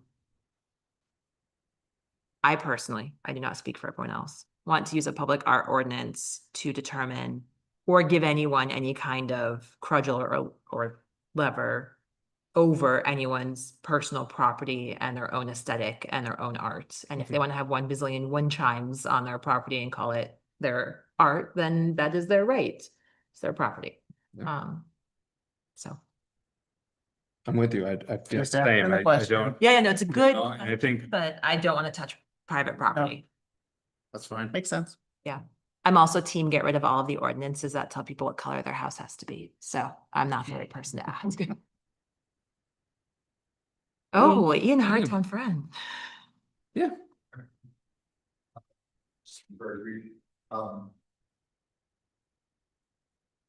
Were the select board to not want to create another committee for the purpose of helping to administer this, I will note that the select board's approved mission for the CEDC includes enhancing quality of life as one of its top 3 pillars as part of the mission. So just throwing it out there and making You it speak available for to the you. whole committee, but you personally, would it be exciting or interesting to you to It would be discussing? exciting and interesting to me. Good stuff. I love that. Thank you. You're very welcome. Speaking out. Love that. And whether or not we even need this policy is I still to be determined. think we need, if not a policy, a process. People need a place to go. There is a desire to express, to share, to create. And I just want to make sure that, again, it's not either, I don't want to say eating up our time, right? But that it is put in a place where it can be encouraged and grown and supported and not stuck in our public hearings or old business. Yep. Thank you for doing this. Okay.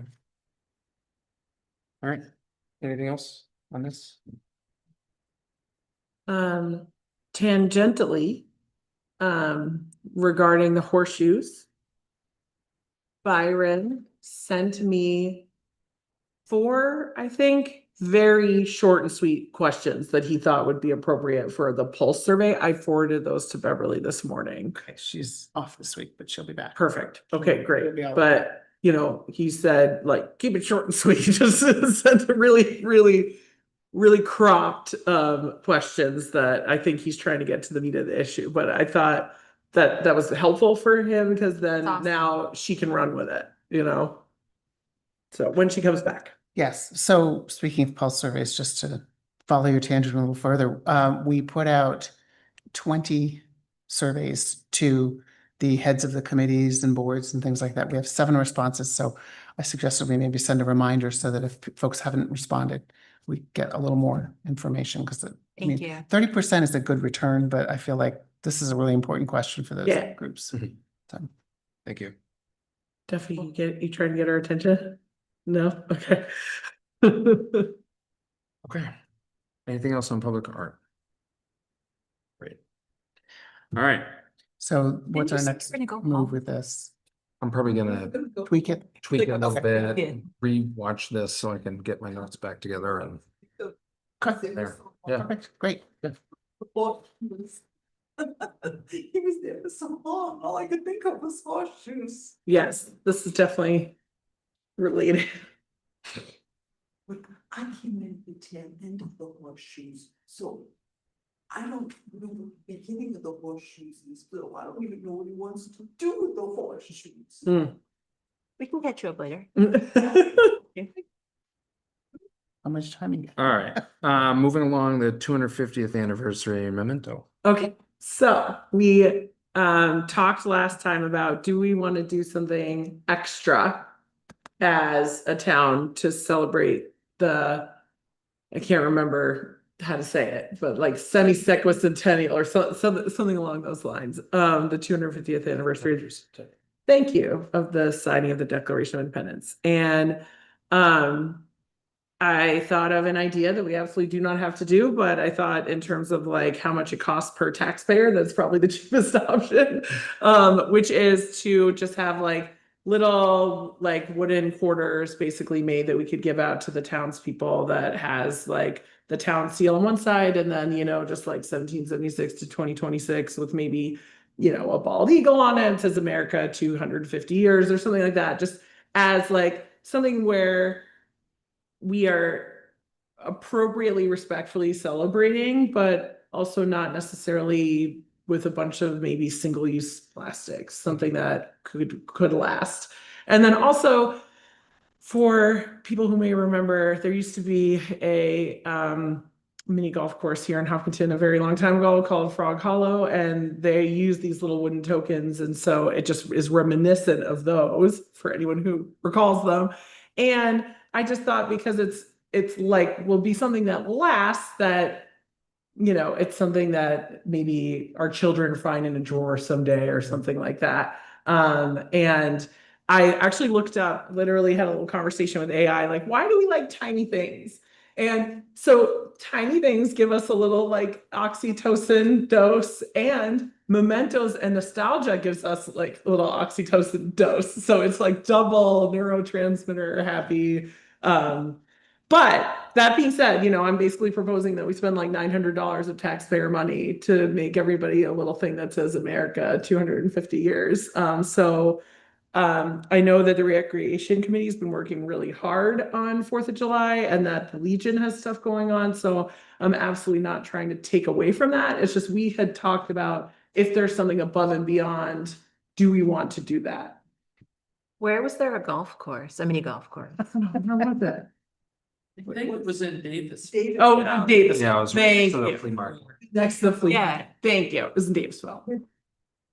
They have, that's all I can do is penny social. It's So it's where they had, it's where the flea market is now. And so there was a golf, like a mini golf course there. Yeah, so if you're, yes, it's right next to, yes, where the flea market is, and. Yes, if I'm looking at the flea market, I'm driving in, cemetery. the barns there. On the left, Yeah, there's the wooded area. yeah. And then there's like an open field. There was a building there, and then Yeah. they had all the golf course right out front. it was never Ah. fancy. Mm. Don't like Chuck's. On level. Why don't we still have it? It's awesome. It was. It was. Not enough people. It's like Scott looks so sad right now. He's like, no. awesome. Don't get awesome. But they had, I mean, they had the tiny golf clubs. They had Different sticks. time and there's more traffic through there now. Okay, that's fair. Okay, wooden nickel. My question, okay, so if we made 6,000 of these, how would we distribute them? At Riverside. No, but like, okay, so if we get enough for everybody, Yeah, how do we get them to where they need to go? Ensure that people aren't taking 50 of them? I just, those are just my couple quick questions. yeah. Have we thought that through yet or no? I mean, that's why I said if we had any questions for the rec committee that we need to ask it before this meeting, because isn't that a question for the people who are like running the event? Yes. Do the people that are running the event want this? Or is this like an us thing? We'd be like, hey, could you? Guys, again, this was a Decide, question yeah, that I was gotcha. hoping would be asked of the people running the event before we were at this meeting. I don't know if they want it or not. We said, do we want to do something above and beyond what they are doing? This was my idea to meet that question. I don't have these answers. Again, that's why I said, if we have questions for the rec committee, please ask them before this meeting. So my gut instinct is like, one, I think it's a super lovely, thoughtful idea, and it would be a very lovely memento. And then on the flip side, I'm like, we're in a season where every penny counts, and we do have a department that is putting on a 4th of July celebration and is putting on, I think, a pretty great one. And so I don't necessarily, I'm torn about spending money of any kind right now. I mean, when we sat here during budget season, I said, are we gonna go through this line by line? And I was shot down. So if we're really concerned about $900, which I did the math, is 0.00008% of the budget, fine. But there are bigger fish that we chose not to dig into during budget season.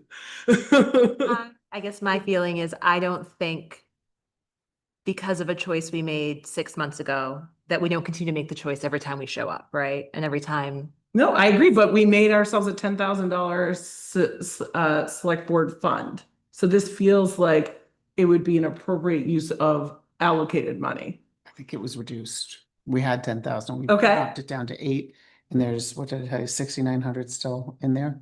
So what was the 1,100 that we've already spent? I'd have to look back. I did not check into that. Do Okay, we still have a line for patriotic purposes? Yes, Do you know how much is in there? I don't. That is something that Paula uses. It seems like an appropriate use of patriotic funds. but yeah, I mean, you know, we asked this question at the last meeting. I had an idea. Now, the question is it worth doing anything above and beyond what we already were planning? But that was the original ask, was what above and beyond do we want to do? So if the answer is like nothing and it's gonna be great on its own, then that's fine, but I was trying to meet the question that was asked. Yeah, I guess when I'm sorry, I don't remember that specific question. My feeling at that meeting was what we were doing was great. That Okay. I did not think that as a select board, we necessarily had to independently do something for the 250th, like as a board collective, when there is an entire committee on behalf of the town, which we also represent, putting it on. Well, they're It's- putting on a 4th of July event. I don't Yeah. understand it to be like extra heightened for the, however you say it, anniversary. They didn't have bandwidth to amp it up, was what I was told. That's what we talked about at the last. Gotcha. meeting. So to ask them to manage the distribution seems like added bandwidth. So no one's asked them to do that. We were gonna ask them, how should we distribute them? Again, I'm feeling like I'm trying to die on a hill here that's $900 that I honestly don't want to die on this hill. If you guys are this skeptical about it, then like we should move on, because I floated this like 2 or 3 weeks ago. Sabrina never got back to me. Then I floated it and said, this is a little bit urgent. Could you guys make the call? Yes or no? And it was punted to this meeting. And now I've given like a pretty thorough presentation on it. And so Yeah, I you've feel done a like great if job. if your gut is saying no, then let's just please kill it. So I feel like I've been thinking about this for weeks. one of the other select board members was asking about the funding. And mentioned when I said it was the select board line, they said, well, don't we have other expenses that are planned to come out of that? Yes, some planned and some unexpected ones that we plan for, if that makes any sense. In talking with Sabrina, we were just tossing ideas around about the distribution and came up with, you could pick one up at town hall or something. We don't have to just necessarily do it before the July 4th. Yeah, It could be something that goes through the summer as we, yeah. you know, And we don't the have whole- to the buy whole year. 6,000 of them. I mean, we could buy 2,000 and then when they're out, and it's first come, first serve, or, we put 50 at your shop and 50 at your shop and 100 at the Legion and just sort of like, I'd be mindful that I would not want to, thank you, yes, in terms of the general idea. I'd be like Legion, Library, Town Hall. I would not want to put it into places of business, particularly places of business that also sit on elected positions that then bring people into my shop. So I'm just mindful that I don't want to. I'm not, again, then I don't want to be asked, how are we going to distribute these? Because again, I don't have all of the information. Yeah, I was just saying for the friends watching this later on, Yeah. that I'm not trying to drive traffic to my shop through Understood. a town purchased item. That's all. I don't want to get in trouble later. all right, do we feel that there might be funds available for this? Did you, yeah, well, what are the price choices? What are the price points? It's to scale based on how many we order. I don't know. I mean, it was So- to order one for every man, woman and child and person in this town. It would be like $825 or something like that. But we don't necessarily have to try and, I mean, some people are probably in Florida. So, we don't necessarily have Yeah. to try and buy one for every single person who lives in this town. It was just, I don't see a reason not to, and if Karen feels that she doesn't mind having a gigantic bucket of these things ready to go when We people. get ask town them. reports. We'll give you one with a town report. Yeah, I don't have a problem Yeah. with it. I just didn't know, because I know the rec department is three. Yeah, it's Three pretty people lean. now? Yeah. You picture of them in Sue's Hopkinton News, and if you would like one of these, you can find it at mhm, the list. yeah. Yeah, I think I that's mean, then reasonable. people will know that they are available if Yeah. you want one. Sure, yeah, some at the Legion, honor system, one per person, I mean, We have them. but, yeah, I mean, I'm absolutely not trying to place a burden on anything, it's just, for patriotic purposes, I thought we should try and pursue at least an idea of whether or not we should go further than what was already planned. And again, what is already planned, I'm sure is gonna be excellent and people will appreciate it, even if this never reaches the light of day. Okay, Thank any you. other thoughts? Okay, I mean, I could go either way. I think we should have public comments, maybe, All right, would anyone? I mean, next thing is public forum. Well, we can't table this, so. No, we need it's to make a now. decision, so, all right, is there anyone from the public who'd like to speak on this? Yes, Say something. I think it's a nice idea. I might suggest we don't need one per person. We could share. Household. And I know a lot of households that are, just a couple at this point. So I don't know if you would maybe do it based on residents and the number of homes we have, but then if you have children in the home, you might want more than one. But I would think you could get by with maybe half the number. I'm sure you're right. there may even be folks that just simply don't feel they need one, so. Okay, I think it's a lovely idea. I agree with this lady that half the amount. I'm not gonna take one. I don't need one in my house. And that's how I feel about it. I just don't need more stuff, Mhm. because next year, that's what it's gonna be, stuff. But the kids are gonna love them. And there are some people that are gonna love them. So I think in the moment, it's gonna be a great idea. So I don't think you need 8,000, I don't think you need. to use- 6,000. And are they gonna be like red, white and blue? No, there's one color, so we would have to pick blue ink or black ink, Yeah. basically, and then they'll Or be they're gonna double be sided. wood?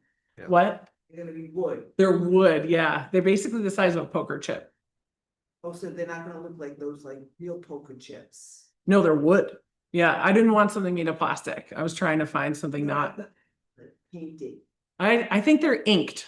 I think it's ink. so they're not gonna be fun. I think they're gonna be Fun. I think they're gonna be pretty formal.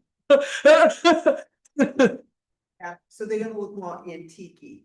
I don't know. I mean, hopefully it'll be fresh looking, but I think it'll be, yes, more formal. It'll be more formal looking. It's gonna look. That's the mock-up. antique-y. I'm just, there's different types of people that are gonna look at them. Yeah, absolutely. Some are gonna say, oh, this looks 1776, and Mhm. those that are gonna say, oh, Yeah, I think I'm trying to make it look like 2026. 1776. Distribution goes, if you're talking about not having to do it by July 4th. If you have a lot of them that haven't been taken up, you could distribute them in the school on the first day of school. And build a little history lesson in as well. That's a good point. Nice idea. Do you have any thoughts, Karen? I think it's a cute idea. I think I'm in line with not quite as many, because I don't think, Yeah, you know, You could also ask, if, let's say you did 500 of them, yeah. you'd say, could I have 250 in blue, and 250 in red? Yeah, that might change the cost too. But it, I mean, I'm leaning towards more like 3,000. Mm-hmm, I think that's, mm-hmm. it's about as many properties there are anyway. Certainly some won't pick them up and some might want to, and that's it. So Yeah. anything I mean, else? we know from budget committee, there's 950 kids in the school system. Okay, well, I'll entertain a motion. So make one.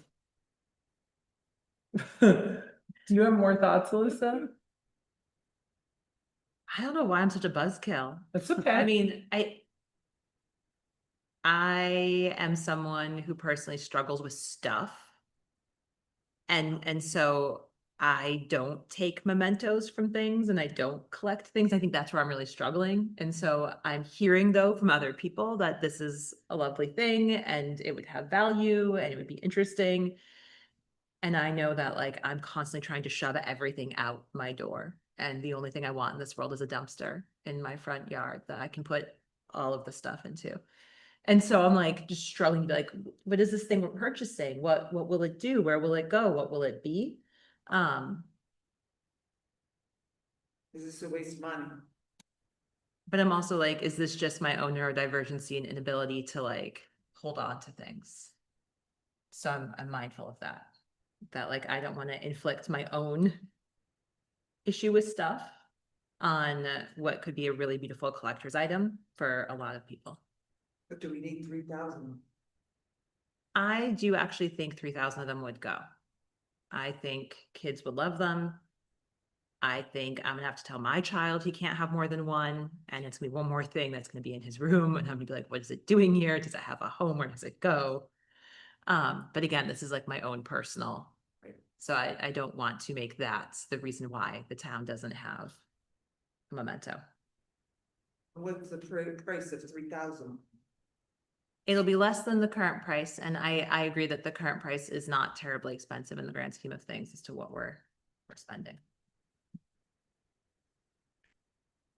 So I will move that we purchase 3,000 of the wooden nickel keepsakes for the 250th anniversary of our nation. It's a little motion, right? I think we should just clarify that like, as long as it can be, you know, like, do we care if they get here by July 4th? Because like, The whole year is our 250th Okay. birthday. okay, It's the birthday year. okay.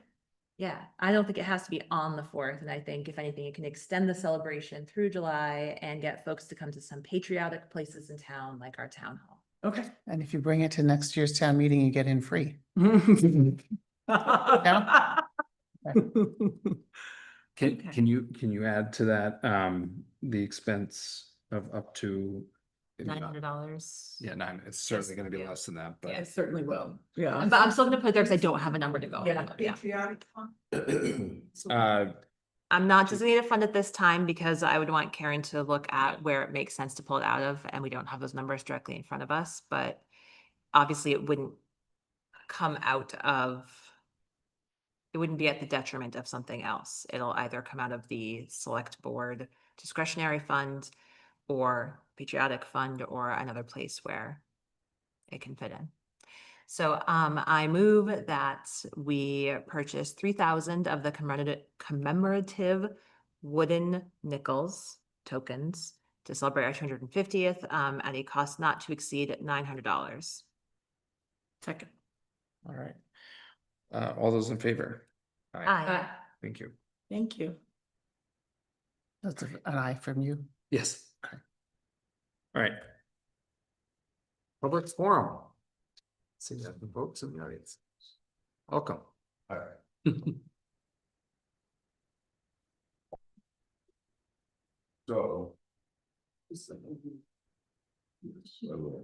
So I'm Scott Clay, Boundtree Road.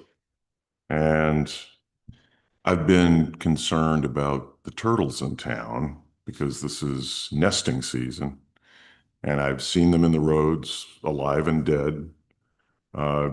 I've stopped to move some.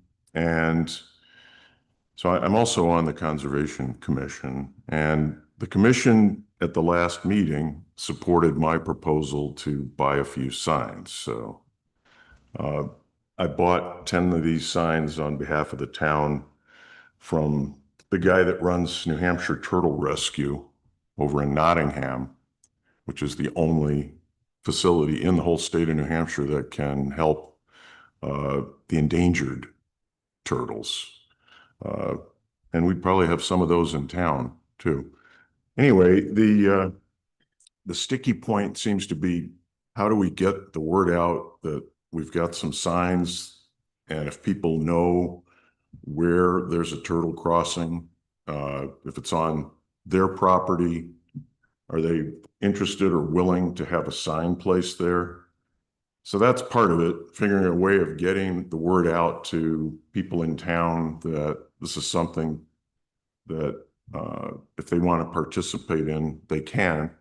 And the other issue is, since the town has a lot of property, I would ask this board to give me approval to put the signs up on town property if it's appropriate, because there's a turtle crossing, not just every piece of town property. That doesn't make sense. But if we can identify a place where a turtle has been run over or people have seen turtles trying to cross the road, I think it might be helpful. The people, when they see a sign like that, they do tend to slow down.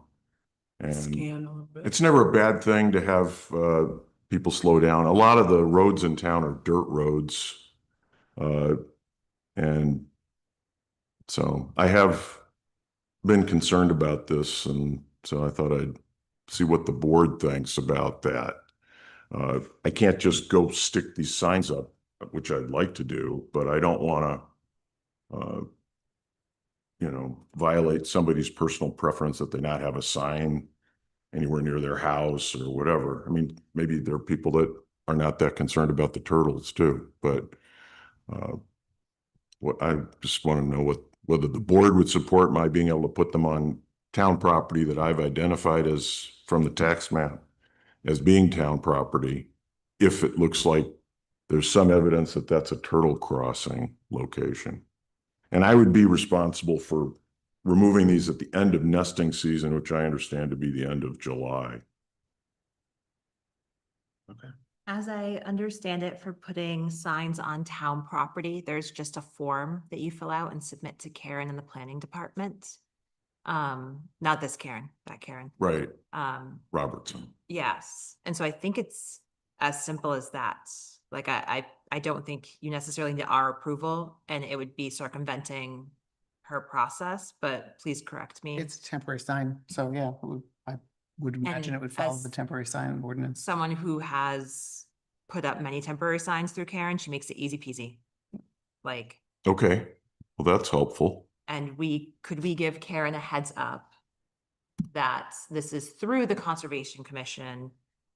I would like to get Vicky and Steve's approval as well to say like, we are in support of this and to help facilitate that process, but just going through that so that we aren't circumventing the planning department because she keeps track of where all the temporary signs are in town. Okay. And I guess the other part of this is getting the word out. I know that, you know, Susan Covert has a newsletter that's pretty widely read in town, and the town has a website, and there may be other ways of kind of getting the word out. So, because I don't know everywhere in town where it would make sense to put a sign. Right. So Right. if someone wanted to put up a sign, do they call you? Do they email you? Do they, like, what's the best way? Because then I can back up from there, but like, Right. Well, I think we would put that if we compose a little notice for Susan and Yeah. maybe for the town to put on the website. We'd specify that. I mean, I guess they could reach out to me directly, I suppose. If you think that's the best way to do it. I was just gonna recommend if they just reached out to the Conservation Commission and then it can be directed to you. That way, if things change, you know, if you leave, not that you're going to, but if Right. someone else takes over the program, then you don't have to worry about, well, this is the person I called 3 years ago. Right. You know, and then you get called again. And then that way it just kind of funnels through here and then it just gets to you. And then maybe just keeping Dan in the loop of, Yep. you know, that these are gonna be going up soon and that we hope to have a somewhat of a list of where they're located so that when they're maintaining the size of the roads, they know, they're aware. I think it'd be pretty obvious to them, but the only place I've ever seen a turtle crossing sign in town is at Drew Lake, I think. In the flood control Yeah, area. yeah, and I think that was some kids when I was on the board years ago. Some kids came to us and asked about putting them up, but they were this small. I know there's one on Route 103 in Warner right now, or is it Sutton or Warner Sutton line? A couple of them. Doesn't DES keep track of certainly the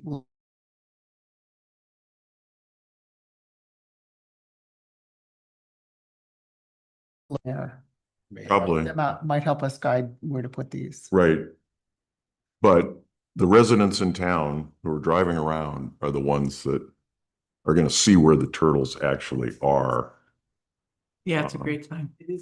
Yeah, well, the guy he's in addition to running this organization, he's also on the planning board and other things in Nottingham. And he said he designed this graphic and had them printed out. it's really cool. I would think it is as simple as taking a picture of the sign or if there's other pictures already online, Graphic, and then yeah. sending it to both Susan and Karen with a little write-up saying, you know, free signs available through the open space or the Conservation Committee, excuse me. Here's how you get them. Here's why you get them. Right. So is the Conservation Commission, is there a single contact for that? I know there's a mailbox here for the commission. So Yeah. he would receive it on behalf of the conservation. Right. Well, I don't want to add to his, I wasn't sure if workload. it was an email. Well, he could just forward it to you. Not currently, they're just listed on the members are just listed on the website. There's no link. General inquiries, where general inquiries go in town, do they just go through Kim first or you? Usually, I don't know.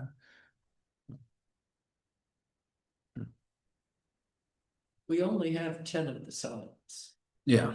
so Yeah, they're $10 a piece. They come with a very sturdy support structure. So are we charging people to put them up or no? no. No, okay. We would just conservation. get them back. Conservation. You got Okay. 10 initially just to see how well it's received, and then we can kind of go from there. Okay. Yeah, so if there's interest, we can email me and I'll redirect it to, Right, well, I'll get a hold of Karen too, I guess, until we have locations identified.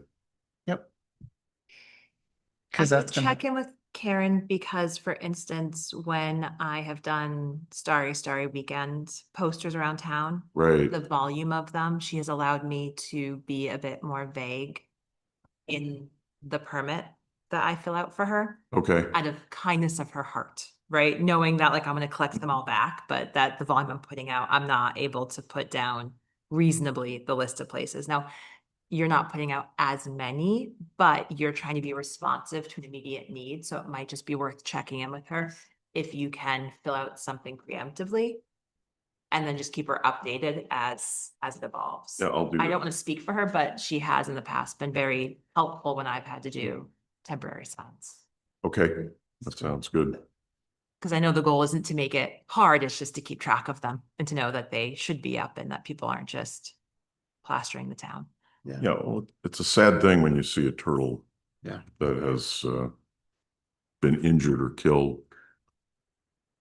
No, and every time you see one, you're like, you expect that there should have been a way that people would see a turtle. Well, even the ATV club in town has noted, Bound Tree ATV has noted that the turtles are crossing their trails, and they've taken it upon themselves to put up signs on the trails to watch for turtles. So I think it's kind of a universal concern of people, wildlife. I mean, the reason we live in Hopkinton, I think, is partly because we like the wild aspects of town. I haven't seen anything this year, but in years past, Abby at Work Song Farm has posted about the turtles that nest in their area over on Beach Hill. So Right. I'm not sure if they cross the road or if they're just on their side, but she's talked about online and social media working around the turtles during this season. So just two things, three things. I think this is great. And you do hopefully have our approval for the town land part for Karen's sake. I just was reading here that 4 out of our 7 native turtle species are either protected or endangered. So more than half of the different species in New Hampshire are on some list already. And then just anecdotally, super quick, last year, I was trying to use like a rake to move a massive snapper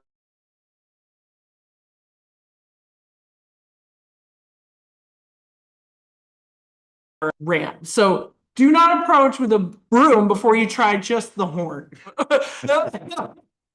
You take on a turtle with like Huge turtle, and you know their necks, they come out and around all the way. Yeah. Like, Yeah, snapping turtles. anyway, turns out the horn was the answer. Was this like in front of your place? Like, No, this is on the way to Concord, where the Okay. back end of Crowell meets 103. yeah, Right there. yeah. Where know the it well. swamp is. Okay, that's it for me. Thank you. Awesome. Thanks. Thank you very so much for doing this. Thank you. Sure, well, my pleasure. Anyone else from the public? To speak? Ian. Ian Tewksbury, 73 Irish Hill Road. I am well ahead of the game, but I still wanted to bring something to your, to let you guys know something that I'm asking the select board to consider. And I'm going to come back to multiple meetings because I feel it is that important, and it's very easy and it doesn't cost a penny and it gives the voters tons of information. So for some reason, and I and other people have brought it up at town meeting almost every year for the last 15 years. And when you look at the operating budget and they have all the legal jargon that has to be in there per state RSA. And then right at the very bottom, it says what the tax impact is going to be. And this last year's tax impact was approximately $4.85. And I think for the uneducated voter, they look at that and say, oh my goodness, if I vote yes on this, my taxes are going to go up $4.85, which is not true. The entire operating budget, including the increase, will have an impact total of $4.85. And this is going to come across as a little bit rude and disrespectful, and I apologize. I don't care what the tax impact is. I want to know how much, if I vote yes, my taxes are going to go up. And I think all the legal jargon can be in there, but a little line that says, it'll be 4 cents per thousand or 8 cents per thousand. And every single article that we're being asked to vote on can do that. And I work for a municipality in another town, and they put all 20 some odd articles, and they all show, half a cent, 1 cent, 7 cents, 8 cents. And that way, when I sit there and say, okay, if I vote that one and this one and this one and this one, 10 cents, 8 cents, 17 cents, 35 cents. Okay, so if everything passes, it's going to be $1. And that should be right in the town report, in the voting guide and all those information. So I'm going to go to the select board or the school board and ask them to make sure they do the same thing. And if you guys could do the same thing for your submittal, that would be fantastic. Thank you. Thank you, Ian. Totally doable. I believe we actually used to do that years ago. Thought it was in the warrant articles this year. Oh, I don't know. I agree with you. I think this is now going to be year 5 for me on the budget committee, and the jargon between tax impact and tax rate impact or tax rate increase is all unclear. It's nebulous talk. I totally agree with you. And like you said, I mean, it's what they call it at the state level, but we could be clearer. I appreciate it. Thank you. Okay. Anything else from the public? Let's just take the body. Next time. All right. The board committee updates. Nope. Same. Okay. No. Anything else? Other. Very good. All right, we do have a non-public session for personnel. So we will go into non-public session under RSA 91-A:3(2)(a) for personnel, and we will not come back from that and conduct any further business. Roll call vote? You do need a roll call vote. All right, Vicky? Yes. Yes. Let's see. All right, yes. Thank you very much. Thanks, guys. Have a great night. Take care. Duffy, you're gonna run before you know it. You're gonna be like, this is so much fun. I can't stay away.